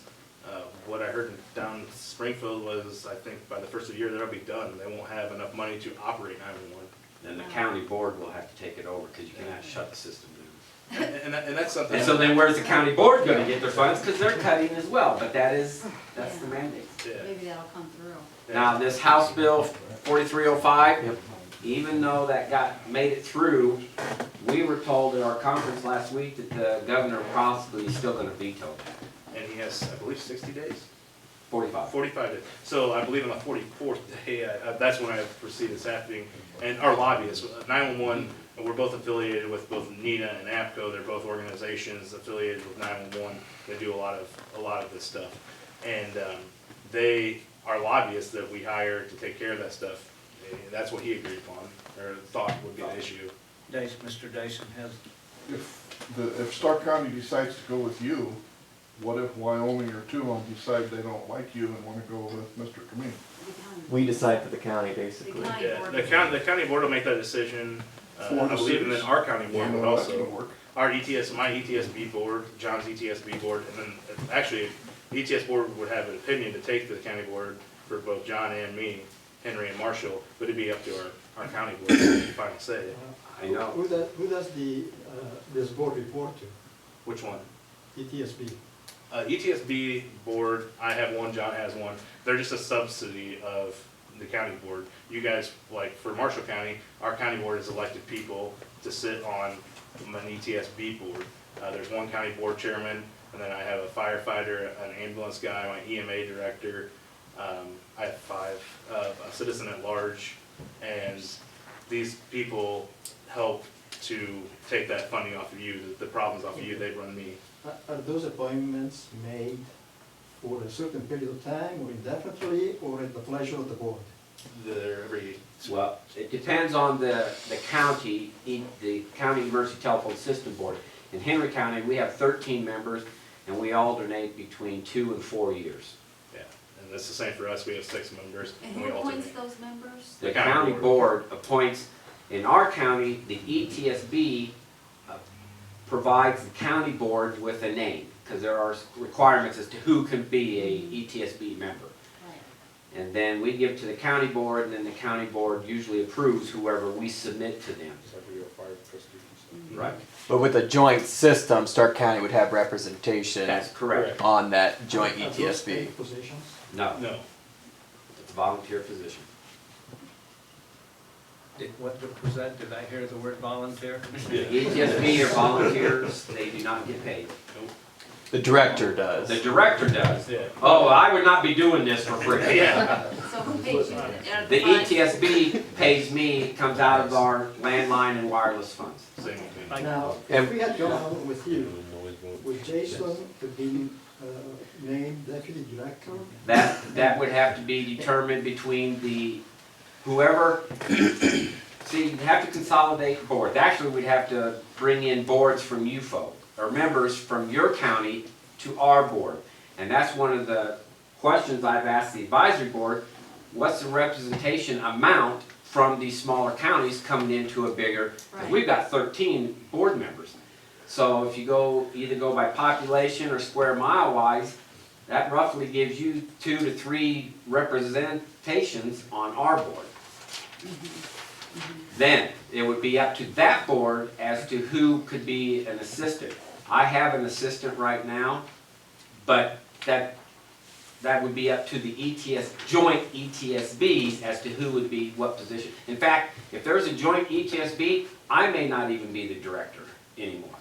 So It'd it's have to be a voted on vote. by the board. So there's a Correct. deputy and So the statement that was given to us, the very last one, the bottom of the page is not correct. That was what we discussed at our committee meeting as a possibility of our joint venture. Correct, that could be a possibility. what's the possibility? What's it say? Your EMA director being an assistant director. So that would be a paid salary position? That, again, that would be left up to the board, joint board, that's not left up to. Yeah, because we don't decide our salary. Yeah. It's up to the ETSB board to, I don't have an assistant, I'm the only one that runs the show. But it's up to the ETSB board what I'm gonna get paid each year. Same here. So it's up to the ESTB board or up to the county? ETSB board. But then that's to be approved by the county board. No, No. Okay. Once the board, That's once the what we ETSB control board's then. formed, salary funds, so come from this 87. correct. for you guys, for us, for Marshall, it'd be for Stark County would be, for Marshall and him, I think what your wire lines are We're at 95. 95 cents, yeah. Chairman, I keep hearing the word mandate. When did this start? When did someone have this as an imagination or something and decided that what they liked, everyone else would really love it? Well, it wasn't something that everyone agreed upon. It's been in the works for over a year. It was passed June 29th is when it was passed. And it was a compromise. With the state taking over this, there's so many counties that were hurt. I'm still want to know who decided this. There were. Oh, legislation. The legislation, there were 4 legislators that were on this, that actually head up this committee. Senator Bradley from Southern Illinois was chairman of this advisory committee. And then there was Mr. Moffitt, Representative Moffitt, there was Mr. Sullivan from Rushville, Illinois, and there was Mr. LaHood, who is now Senator. representative. Right. I really missed something here because doesn't the people have kind of a choice whether they would No. like to? Nope, we didn't get a choice. Something or not? Nope. When we established in Henry County, and like any county, the voters had a choice and voted if they wanted an enhanced 911 system and what they were gonna pay. That's how it used to be done. Not anymore. Now we're mandated by the state. We have to follow their rules, so our resolutions that we pass are null and void after The this. state has felt like that every citizen in the state of Illinois deserves this service, Yeah. so they're just doing it for us, Lynn. Yeah. And then the next big hurdle, I believe, and I think you would agree, the NG project, which once you get this established and you become enhanced in 5 years is what the state's game plan is. Obviously, I don't know if it's gonna be that, we'll have to see, but there's gonna be another big expense to go NG or next generation GPS. Now, next generation means we will be able to accept text messaging. Right now, we can only accept telephone calls from landline or wireless. We'll be able to accept text messaging from cell phones as well as videos and pictures. And we, in Henry County, we will be installing the equipment capable of handling that data the 1st of January. Okay, what's all of this going to accomplish? Because I'm sure there's a lot of people that maybe feels like I am, and you don't choose to want to be in the marathon. You'd rather Well, we just, have to. There's Lynn, no it's choice. gonna you know, accomplish, what's it gonna accomplish Simple. is when you call for an emergency, they're gonna know right where you are. And Yeah. that's a big issue. So if you're out farming, for instance, we're a big farm community here, And you guys you're are like, too. where- Yeah, where am I? If you call on your cell phone, 911 from your tractor, They know. I can pinpoint within 300 foot of where you're at. And if you're ever in an emergency, that will mean a lot Yeah, too. and that's a big thing, you can't do that now. So if you're unable to speak, They know where you at. so people don't get to make choices anymore. They're No. just, That's your legislation says. I Okay, mean, Gary, did you wanna say something? Yes, in Marshall County, I our, understand that the egg was hatched a long our time 911 board is appointed, all the members are appointed by the county board. And once they're appointed to that board, they manage their own budget. They take care of all the 911 money. And they spend it how they see fit. If they wanna buy back scratchers with it, they can. But what I'm trying to say is, the board, the 911 board is the one that runs the 911. The county board really has nothing to do with it. You make the appointments. That's it. that's Yeah, correct. Like unless for some reason like We zero. do approve the budget at the end of the year and beginning of the year, but otherwise, all the decision-making is not part of the county board. It's a separate board. And how many members are in your, I currently have 6, 6 and you got 13? Yes. Okay, but you know, okay. I've got to the point where if I'm not really busy, I can have a nap in the afternoon real easy. Someone might say, oh my God, call 911, he's passed out or he's already dead. Okay, Lynn, And- let's and stick to the it- topic, okay? This I want a little humor in it because it's pretty ridiculous. Okay, Lynn, they can't, And don't, the they, third there thing needs I do to is be mandated, we have to do it. Yeah, this do it, wasn't a Lynn. decision, Yeah. this wasn't a decision that me or John made to do. This was a decision that your They're just, don't your get mad at them. state representative. Go get mad at them, they're not. But there's not going to be an election to. No, they're not, Well- it's not gonna, this is a fact, like, if I was. Yeah, Well, this is something that's gonna have to happen. that's gonna, yeah. Just to clarify a point, if we appoint somebody to your board, we can specify the length of the term or not. No, No. a 4-year or 2-year. It'll be by the bylaws of whichever ETSB you go. We have bylaws that we have to follow. Okay. So do we. And you have 2 or 4? We have a 4-year term and a 2-year term. It's just so they alternate. That's how ours is. Yeah, It's just like we do on the board list, Yeah. so there's a. yeah. So, you're right. Once you get it established, it'll all be 4 years. No, No, we always cycle Always so cycle. that there's an opportunity. for Yeah, every someone- 2 years, I was gonna say, but Yeah. everybody gets a 4-year term, but they're staggered. Oh, for- Yeah. Just like board, like we are on the board. We Yeah. don't all go off, you know. So when you every initially 10 years- started, there was a every time 10 where years somebody you only go, had and 2 then we years. drew for 4 and 2 years. But once you get going, You're on board, Yeah, yeah. it's a 4-year yeah, term once yeah. you get going, Yeah. once it's established. But we 12 vote, years from now. yeah, right. exactly. And like he said, the county board members appoint the ETSB members. Then the county board is done with the process. The ETSB oversees all the money, The monies are kept in a separate interest-bearing account that goes through the treasurer's office, our county treasurer's office, who handles our money, our funding for us. And in fact, our county board does not have any say even on our budget. We provide them our budget, but they have no say as to how we spend that money. That's the same with us, you know, with respect to the county board, they can, you know, make suggestions, but at the end of the day, it's up to the ETSB board that they elected for that.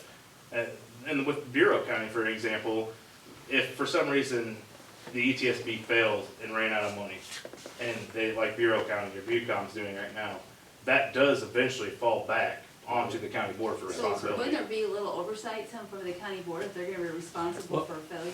Well, that's what you put the ETSB, that's why they vote the ETSB Then we members can vote on. the members off if we don't. After 4 years. Yeah. After 4 years, correct. Chairman, on our board, the county has one board member on their board. Correct. That's mandated. Mandated, that's part of our bylaws that we have to. Oh, you have to have a county board. Yes. Yeah, so I have a county, Mr. McLaughlin would be my county board chairman that sits on my ETSB board. So if we were to go with you or you, then would Stark County Board be involved with allocating part of the money for the budget? No. Nope. No, we just make the appointment for the board, So whoever the board you member. do all the allocation then? Yes. So you say that the county board is responsible if the ETSB fails. ETSB fails.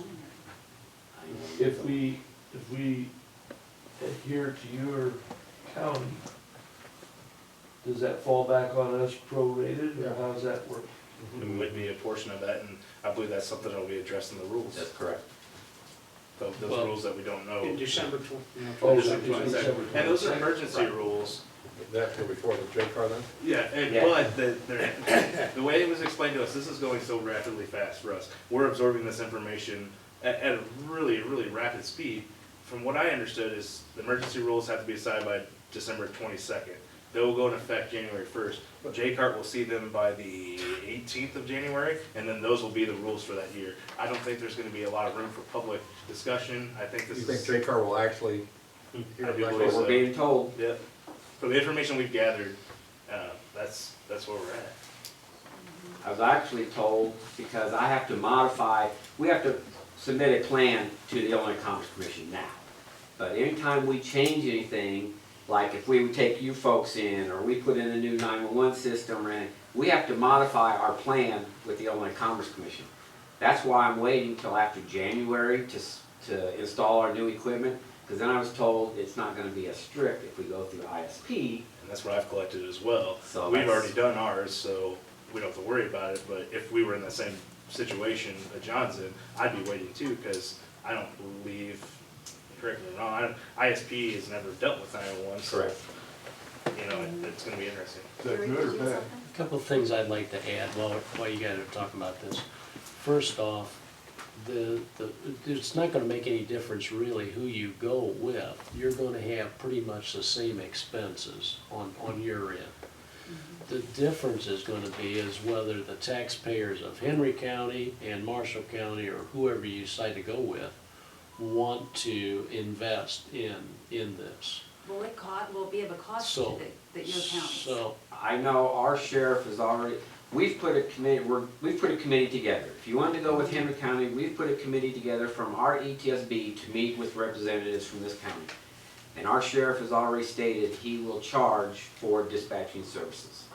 He has not said what that fee will be, how that fee will be dispersed out amongst the emergency services, but he did say there will be a fee charged. And my county sheriff as well, he's my ETSB board chairman, and he advises saying that there will be a fee, and that's something that will have to be decided upon. So it's basically, well, if you're charging us, you're not gonna have any added expense. We're gonna be paying you. What's gonna be your expense? Well, for Marshall Marshall County. dispatchers. Yeah. You're not gonna dispatch- charge us the full amount? You're gonna eat some of it? No, we're, Okay, so there's not, I'm just saying, he said there's gonna be added expense to Henry and Marshall when we go with them. Well, for us, that could be a huge radio expense. could 'cause be a our lot. radios are So So kind you of. would eat some of that for us? that's what that grant, Grant. well, that's what that grant money's supposed to go for, but Supposed they're to. not saying, they're not telling us that to be 100%. So we will have cost. Yes, Yes. because I'm being told, because I consult for other counties, I'm their consultant, And whoever the counties are going into, the counties who are accepting you folks, there's be very minimal, if any, expense. We don't have to take it. Yeah. And I asked that question down in Springfield last week. What happens, I'm gonna use you for example. What happens if nobody around wants to take Stark County in? What's gonna happen? They couldn't answer me. They were hoping that would never come to that. And I just talked to one of the guys on the legislative committee because that question was posed to me when I was presenting this to my county board, and we don't have an answer. I assume it's gonna be in these rules. I assume they're gonna address that, because I think it's gonna be mandated, so I think there's gonna have to be something done. But that doesn't mean that a county 3 counties away can't take you technically. Correct. Because any county in the state can, from what I understand, can take you. Correct. It doesn't have to be a neighboring thing, it just makes it more feasible. With your current radius, which county of you has the best coverage right now for Stark County? Not me. Not me. Either one. We have trouble with our sheriff's department even hitting Black Hawk College. I can hit 40, but we're on a repeater system, and a repeater system is a lot more difficult. So there's another question for you. Are you guys Starcom? What's your radio set? I'm VHF. We're VHF. Okay. So you need some type of booster in between. Correct. Yes.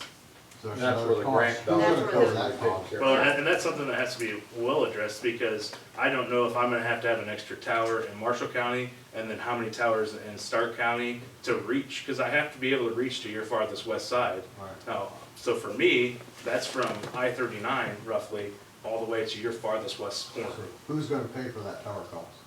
We don't know. We hope the grants will, but there'll be a reoccurring cost, I'm assuming, and part of what that says is they will not fund reoccurring costs. So they might pay for the installation to get it all up and running, but if you have to pay a tower expense each month, that would fall on Stark County if it's one of the towers in your county. You know, it'll be a joke if there's gonna be a fee, someone have to pay a fee if they want some service. And you're gonna tell me that they will get their money, that person will have to pay?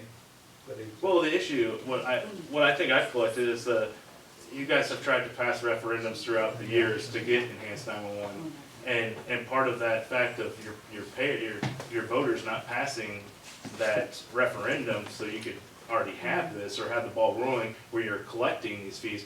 Like, I believe Schuyler County, they've been collecting. Schuyler County just passed a referendum last November. Yeah, so they, for a year, well, a year now, they've been collecting money.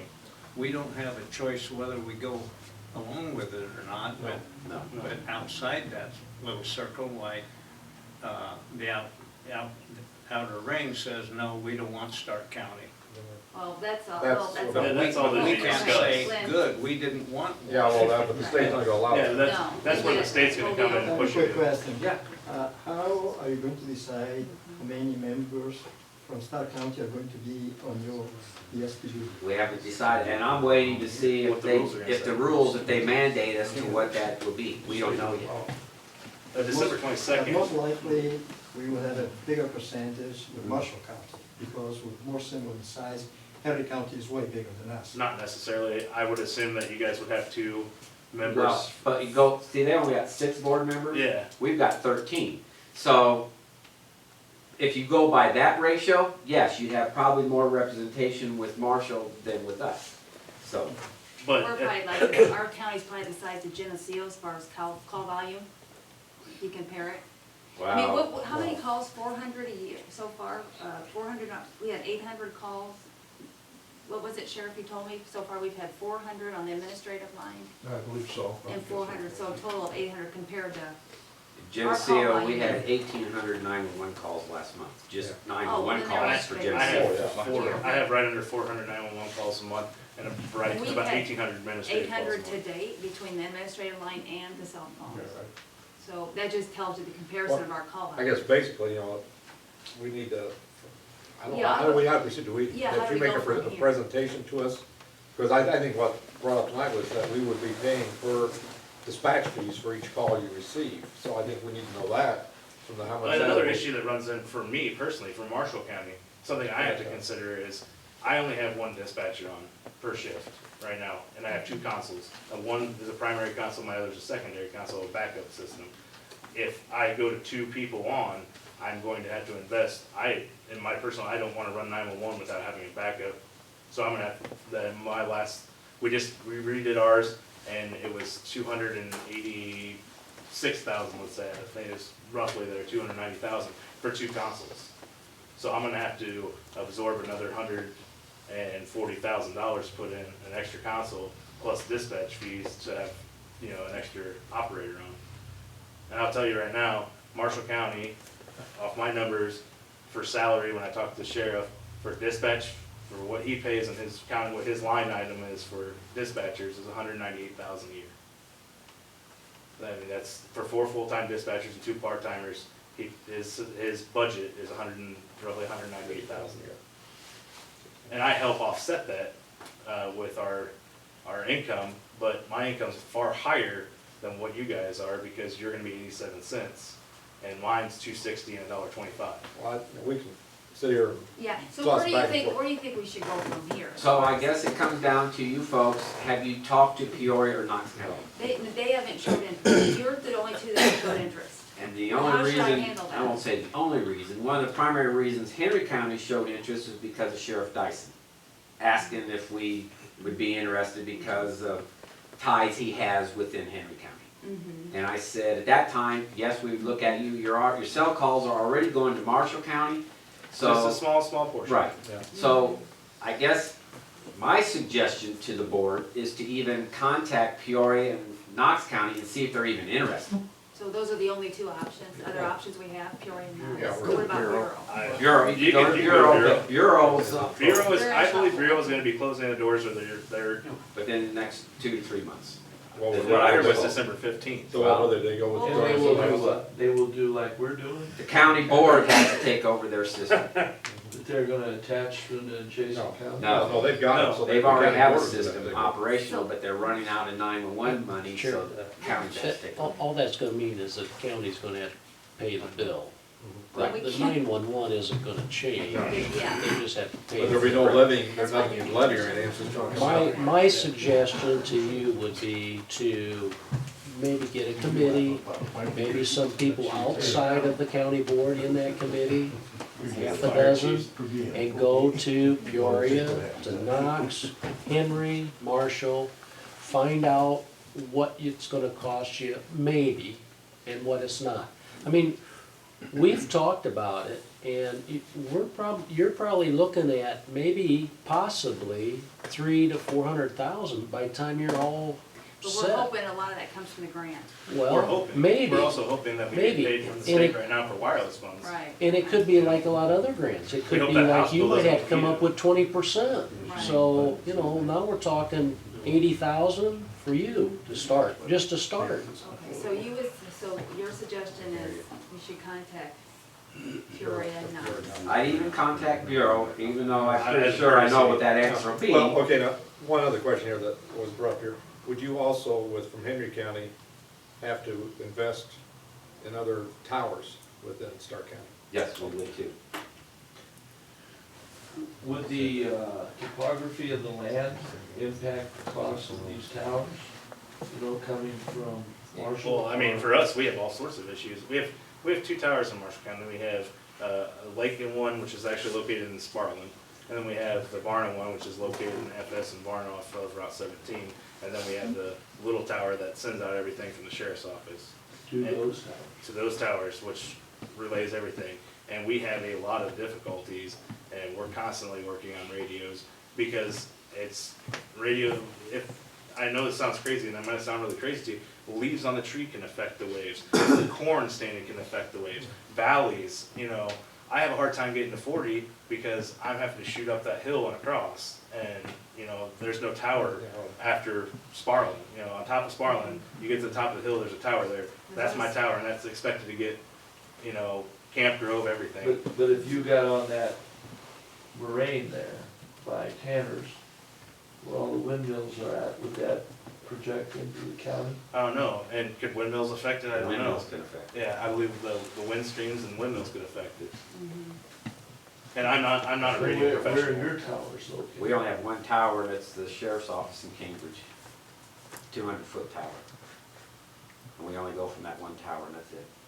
And that gets all of Henry County? Well, almost. Okay, what are you, what are you looking at then, what do you think of towers within Stark County? Well, again, we'd have to have, We'd have to have a study. I used to So do many radios, numbers. but I would have to have a radio study done before I would even. And that's an expense that would, something you have to come up front with, and you'd have to see which one's best to go, you know, So there's radios. just lots of unknowns. There Yeah, is. Exactly. And we're just, But if you had to build new towers, that will also benefit your county.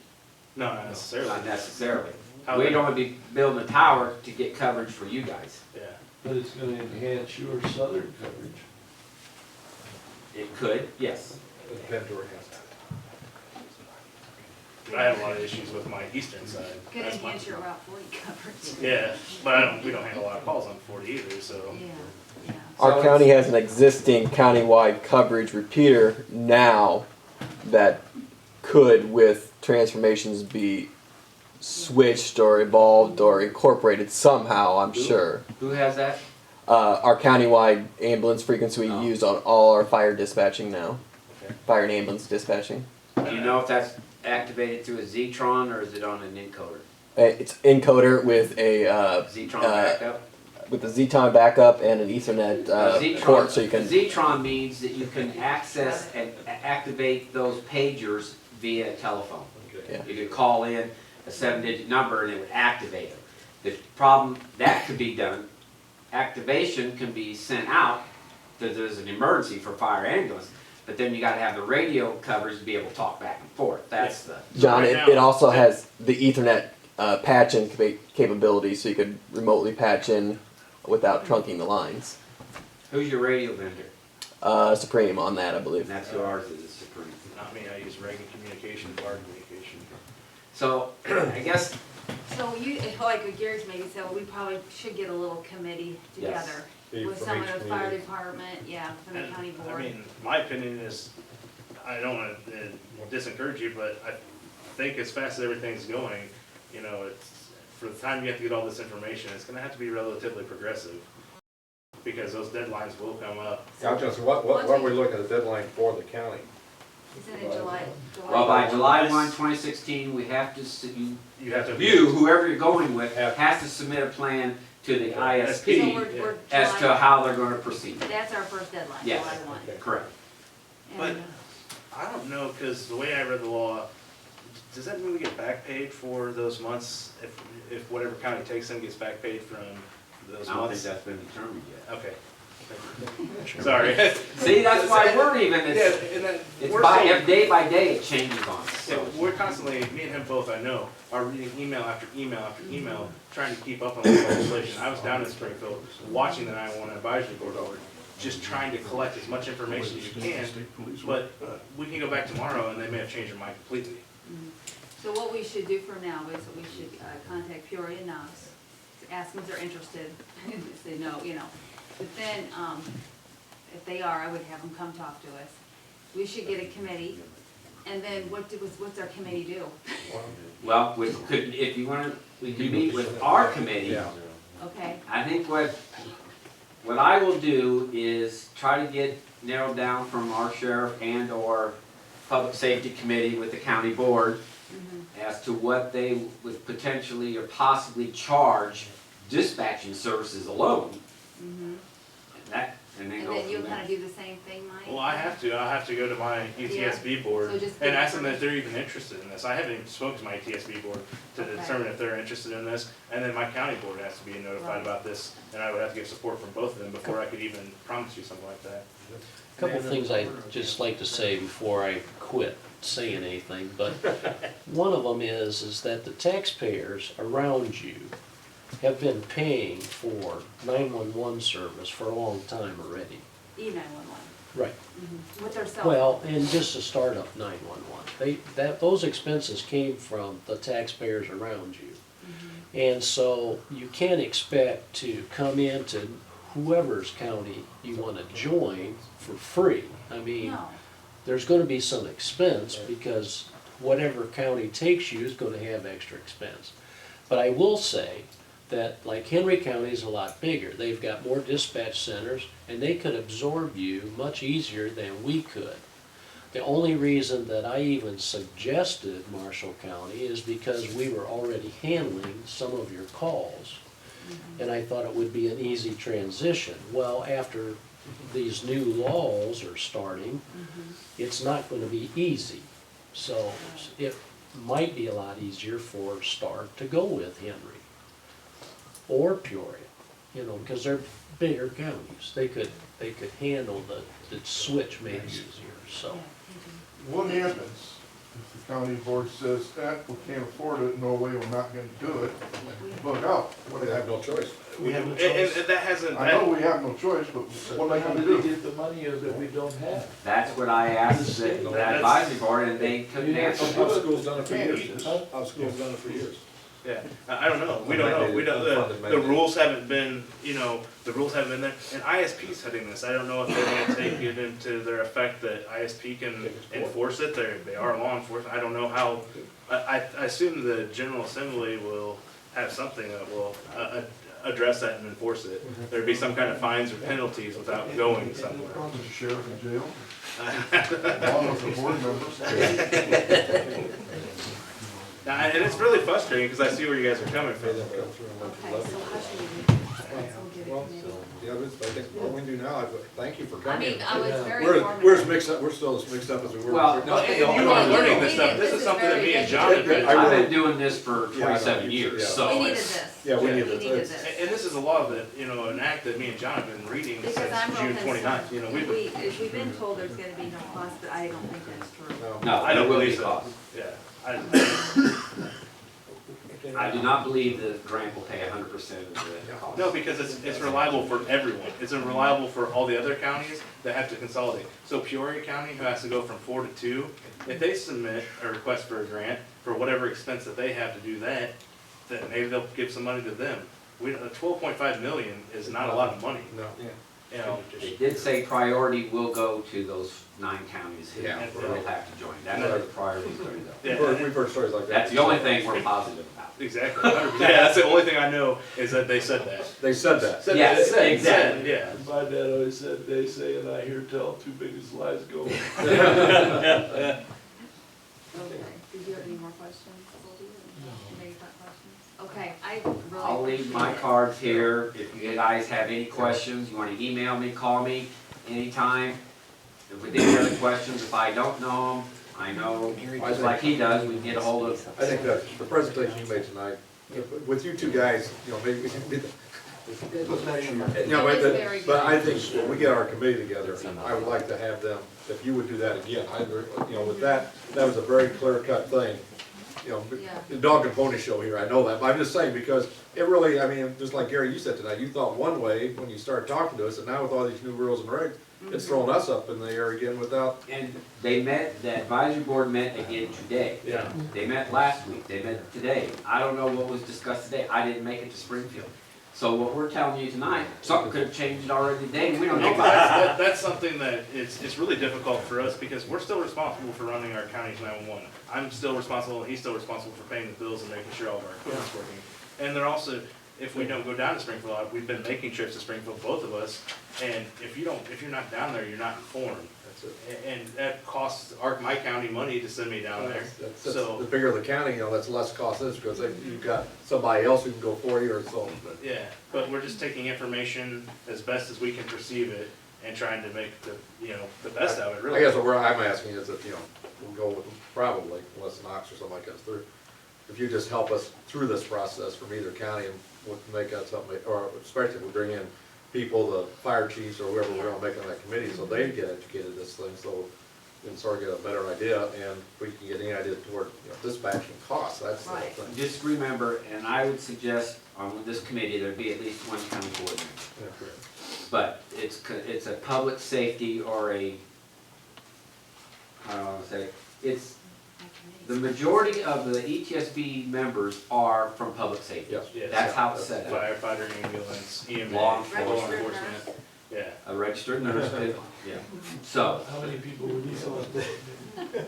we have, 1, 2, 3, 4. We have, on our committee, we have 5 from our ETSB. We're gonna have 5 on our committee. And that's what I would suggest for you guys too, because I think you should have a fire, an ambulance, a police, a county board, and maybe your, or HEMA director, or somebody that's involved in that. I think, Jim Reitner and then from each fire district with Well, someone. I well, think- they usually, no, just. You don't need each one- 5, no. just one. Just one. one? Yeah, fire? yeah. Else you get too big of a committee and then it's too I'm gonna messed pick. up. So fire, law, EMA, EMS, county board. And if you want, a citizen at large who is affiliated with nothing. And because those are the rules that apply to us for our ETSB. Right. That's Oh, what, yeah, that's our rules for your ETSB, board? that's the Yes. minimum for our ETSB. Okay. Well, this has been great. Thank you. Thank you very much. Thank you. That right there, Yeah, I was gonna say that. that was yeah. very good. Nothing And I was gets just gonna tell you off the top of my head. Nothing gets your presentation last time, John, but this. He said he had a little presentation, but that was. Well, Well, I much figured you bigger. guys asked to be informed, and Cole's been emailing me, we've Yeah. been talking a lot. To inform you, it's easier to be visual for me, so Yeah, it's great. Could you put in a PowerPoint presentation and just email it to us? I can. See, we were at state conference last week, state 911 conference. Him and I were talking a lot about you folks. Yeah. And it's a concern because there's other counties like you, and, we were talking, I know John, I assume John was, of these other counties, there's decisions that have to be made, and these aren't really easy decisions to be made, but, that's for what both my- of us, we have to look out for our county, and we wanna look out for your county first. So, I say if we get our committee together, the first time, have you guys there too, to go through that with a PowerPoint, so, because it sure was enlightening to us tonight, rather than us trying to explain it the No, other way. he does. No, Okay, okay. The PowerPoint, he does the talking, okay? We just need help. I'm We're the just- eye candy, he has all the data. Well, thank you very much. Thank you. Thank you. Good. Thanks, Mike. Thank you, guys. Thanks, John. Yeah, thank you. I'm gonna leave, do you have any? No, you're okay. Yeah, Okay. thank you. All right, thank you. Thank you for coming. Later. Yeah.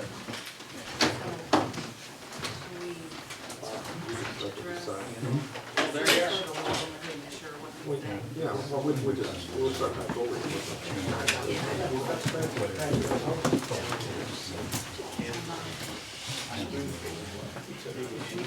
Well, I got what you did, maybe you're gonna go from there, that's what I'm saying. Should we think of them at like the December meeting? Be careful that you don't get misinformation in the future. Just everybody was honest and this is the right information, so you don't have to make the wrong decisions. If I could, the information you have in front of you was what we discussed at our August committee meeting with Chairman Magnuson and Vice Thanks Chairman for coming Mueller. tonight. The part about the deputy director was a suggestion by Mr. Kameen that if we formed with Henry County, that he would ask his ETSB to make me deputy director to oversee operations in Stark County. We never voted, the county board never voted, so they don't, the letter of authorization to begin process, that was premature. Never want to print anything until there's been a vote. There was the letter of authorization to Mr. To let them Kameen. answer questions Right. for us, but we never voted to go with Henry County. I never said we did, but the part about the deputy director, it was discussed that could, and Chairman Magnuson was happy about this point, that position would be paid and stated that would help offset the EMA salary, because the current EMA salary is not funded at levels of other counties as well, so that was discussed at that committee meeting.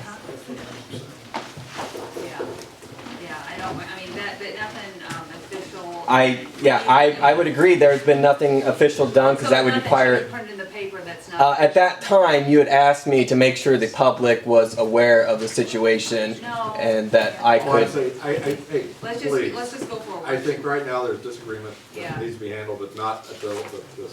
Well, no, it does need to be handled. Well, No, we but- just have to be careful what we print. So we haven't decided, there's gonna be costs to the county. And, should we do like in a December meeting? Maybe come up with a committee, I mean, we kind of have to think about it and then go. kind of things, it would be an agenda item. Or can we just authorize you to come up with the committee?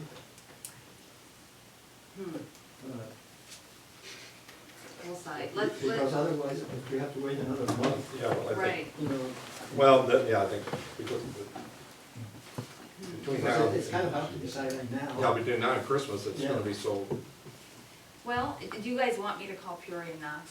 yeah. Yeah, go ahead. Go and call them, okay.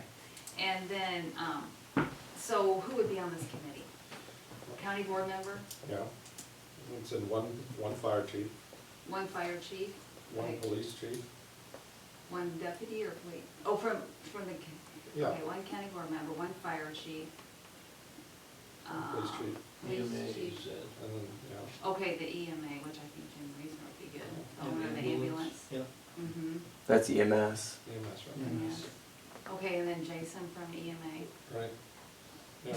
You, No, it should be the board member. County we could board. have another. Uh, Then you're gonna shoot it. You guys, And two person. county board member. Yes, you are. County board member, fire chief, police chief, but the police chief just from the county or the towns? Well, from one of the towns. From one of the towns? Yeah. But then we need a county, or down? Yeah, yeah, somebody from the county, Like a county, a okay. deputy, yeah. Fire chief from the towns and then the county deputy, okay. And then, okay. So by the December board meeting, hopefully I'll get this around and we'll have a committee. Right. And then, how does this committee, they have to follow the Open Meetings Act or what? Yes. How will this work? Yeah? Yes, because, yes, they would be a public entity. Okay. Which is good. Yeah, oh, yeah, no, not at all. That's Trying to good, think just make of sure I all was the at. rules. So they know Well, when you'll have they. to meet with Sure. Bill and we'll get it together. Okay, all right, let's go on. Sheriff, now, on the next item, we have Sheriff, you want to present this Can you ordinance? go on to the next two things and come back, because I've got to go to the bathroom. Okay. So why are you sitting there? I'm going. Okay, training, okay. What's in this now? Okay, holiday hours. Say Christmas holiday hours for employees. Linda, what do you want to do with that? What do you suggest? Whatever you're willing to give us. Well, What do you in want the to past, do? we close at noon on Christmas Eve and New Year's Eve. And that one did last year. I think last year we had did the Friday because it was, but now you got the weekend. Last year we did, it was noon on Christmas Eve, noon on New Year's Eve. And then, of course, the 2 holidays. So what are we doing, when is Christmas? Friday. Friday? New Year's So Day what is do you Friday. guys want to do? What do you, Whatever you're willing to give us. I know. are you mean you have Christmas off, of course? Yeah. Right. So you want to do a little bit early on Christmas Eve? Yeah, that's what I'm saying, noon on Christmas Eve. Is that what would that be? Noon? What do you girls think? Those Last year we apartments. had Christmas Eve and Well, Christmas Day off. Yeah, that's, and then you were open the next day, I think, Just which doesn't half day bother. or the whole day? Well, sort of agree with what I think Lynn, you said last year. Last year was I a think, whole but- day. Yeah, Correct. Christmas Right. Eve and New Year's Eve, yeah. It was a whole day last year. You mean the whole Christmas Eve off? Yeah, because it was like, I think Lynn made a comment, he might need to come in the office on Christmas Eve or New Okay, Year's well, Eve. it's up to you guys. You wanna give them a whole day off on Yeah. Christmas Eve? Thursday, Friday. No, you're not. Yeah, yeah, that's All what I day see. on the 24th. 4th and all day on the 31st. There you go.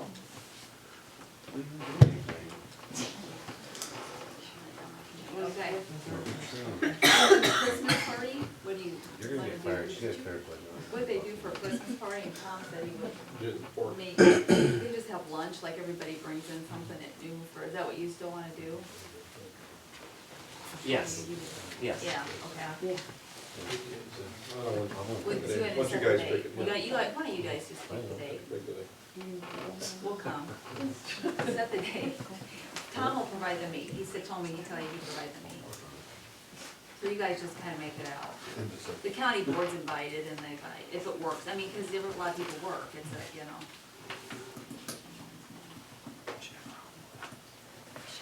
So it would be from what, 11 11 to to, 1 or 2, was it Yeah. 11 to 1? 11 to 1. Yeah, And then everybody move around. Yeah. 2, 1. Okay, and the Legion guys didn't show up. I think they were scared, huh? They have their veterans program. Okay. I did talk to Dave, and they understood our situation, so I think they kinda, I told them to go ahead and come, and some of us, so they, okay. I don't think they're gonna make an issue out of it. Cause we have given a donation, but since of our situation, I don't know how it would look really, you know. Okay, and I don't think, we do not need to go in, okay, Mr. Owens, I can tell with the union, Yes. the status of it, the union has unilaterally asked for mediation, and I haven't heard anything, so there's no progress, so we don't need to go into executive session. Okay, Bob, Bills, wish we could have this amount of bills every month, 18,000, lower 18,000.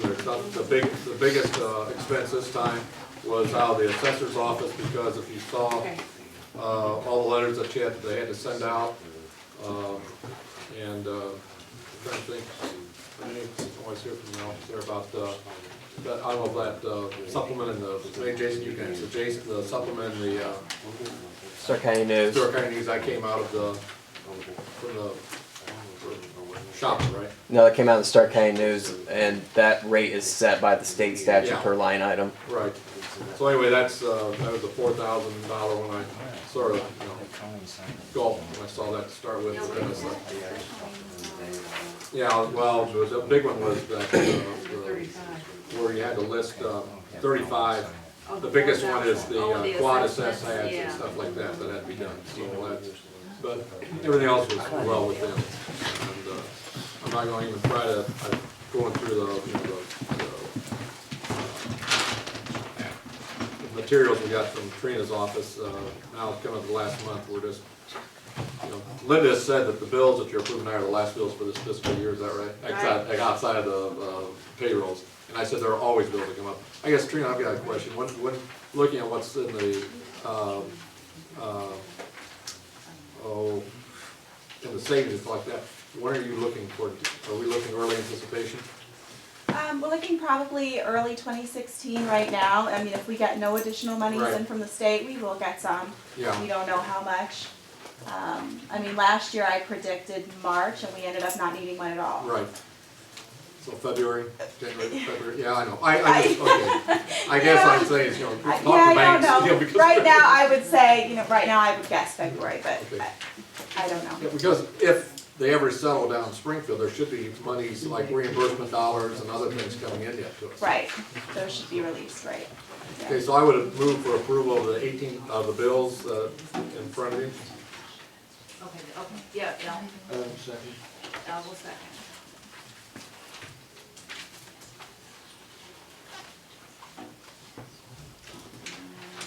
The bills are pretty short. Yeah.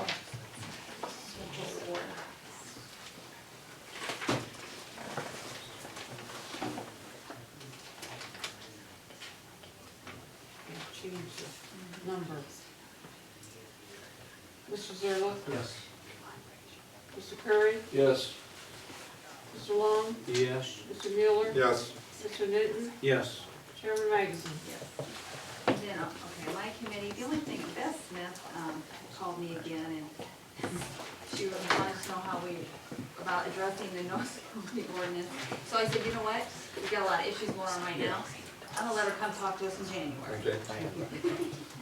Okay, this Beth Smith from the Hendry County Health Department really would like us to adopt an ordinance, there's no smoking on the grounds.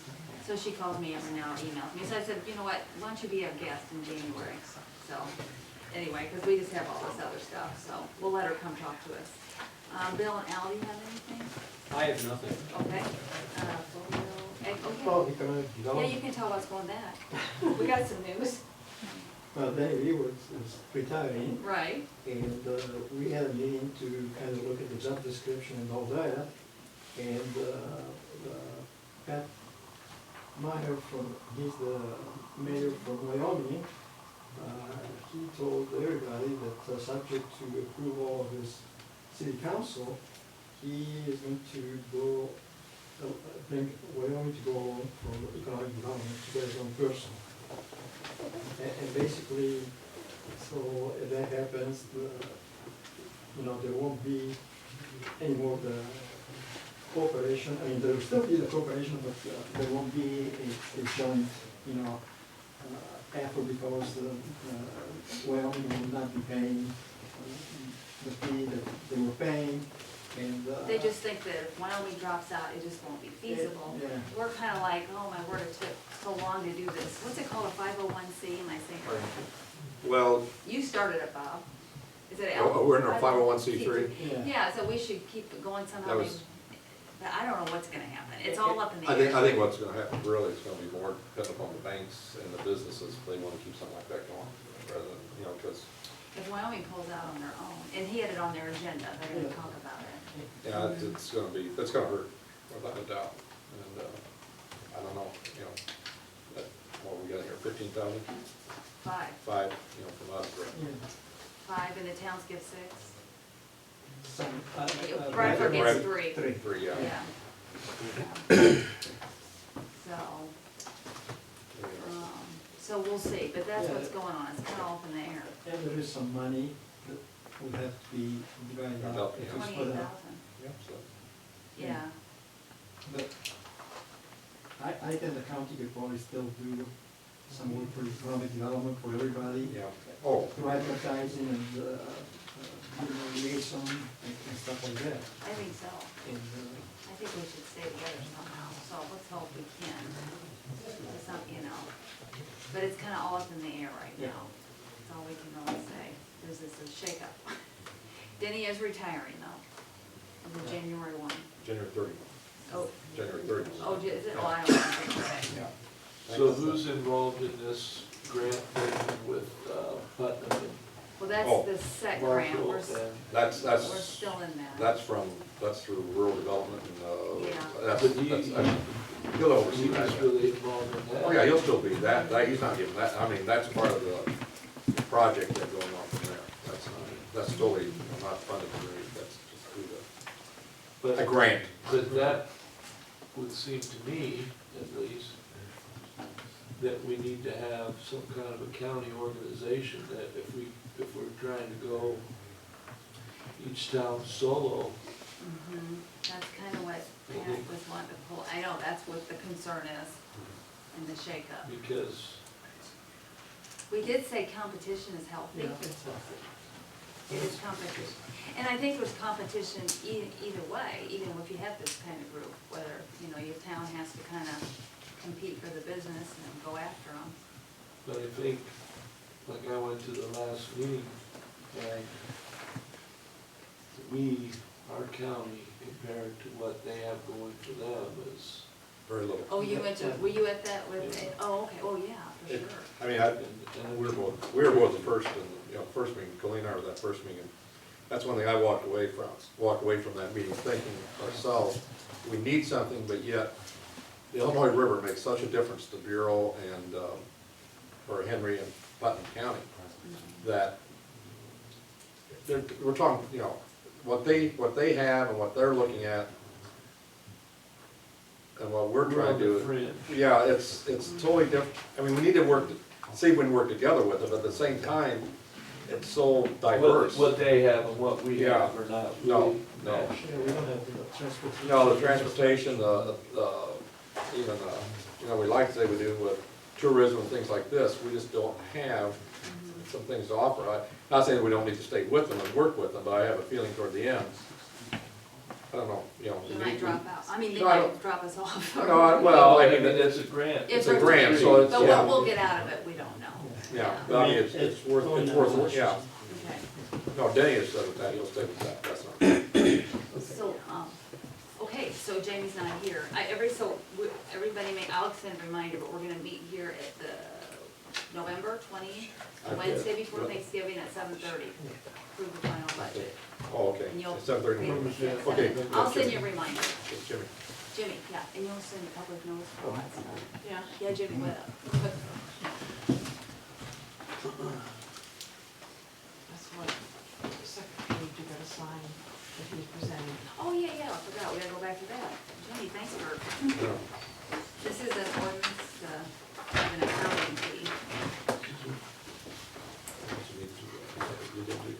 It's an ordinance establishing seizure and impound fee. I'm sorry, go ahead, Joe, I'm sorry. Next meeting, Okay. do that. Basically what it is, the state allows certain penalties if you tow a car. For instance, DUI, leaving the scene of an accident, reckless driving, etc. If you tow the car, you can assess a $500 impound fee, which you collect in addition to the tow bill, which goes right into the general fund. Before, I never thought we could do it without a survey, but Wyoming's doing it and collecting $500, and so is Bradford. It's too long. Yes. And too long, it's collecting. Oh, we better too. Yeah.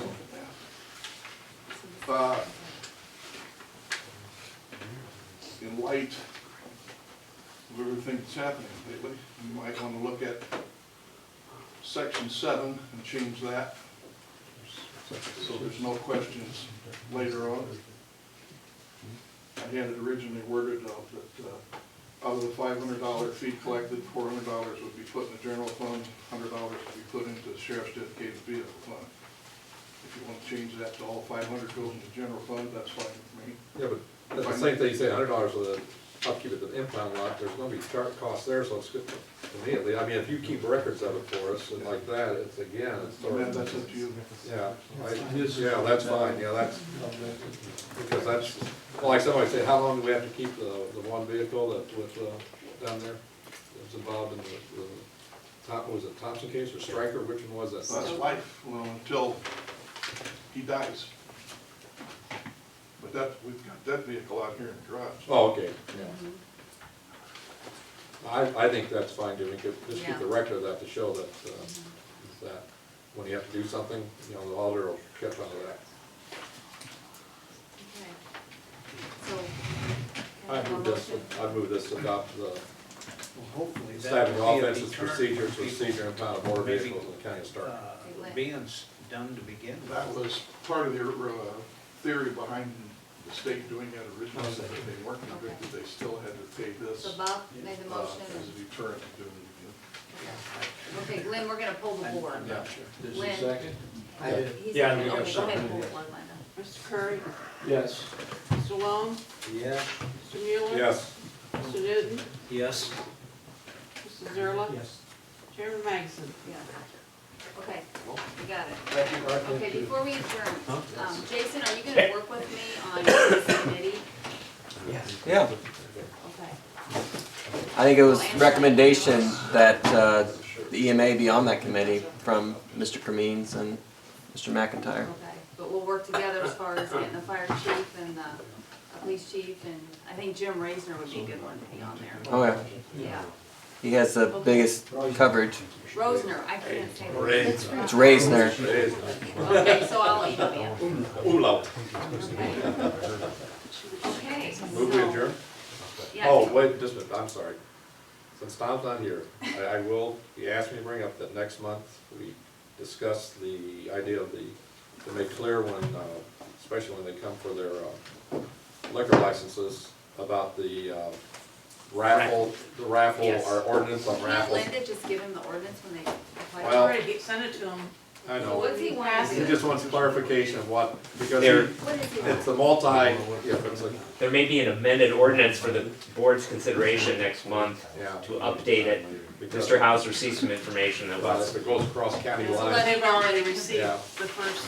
yeah. it's fine, but maybe Yeah. another That's one. fine. If Okay. it's cross county lines, it's gonna go across. Just let us know, we'll have to. I will. Okay, can I get a motion? I moved it. Sheriff, have one more thing? Yeah. What'd you do with the Christmas party? I was gone. What do we do, what? You're hosting it in the, in your You upstairs guys are office? gonna do it and invite us. I think. You're hosting it upstairs, Everybody. or in one of the cells with a TV going in It it. hasn't been set yet. Oh, okay. I'll let you know. All right. Yeah. I just didn't Okay, want to so miss we it. move to adjourn. Mrs. Zerla? Yes. Mr. Zerla, seconded? Yeah. Okay.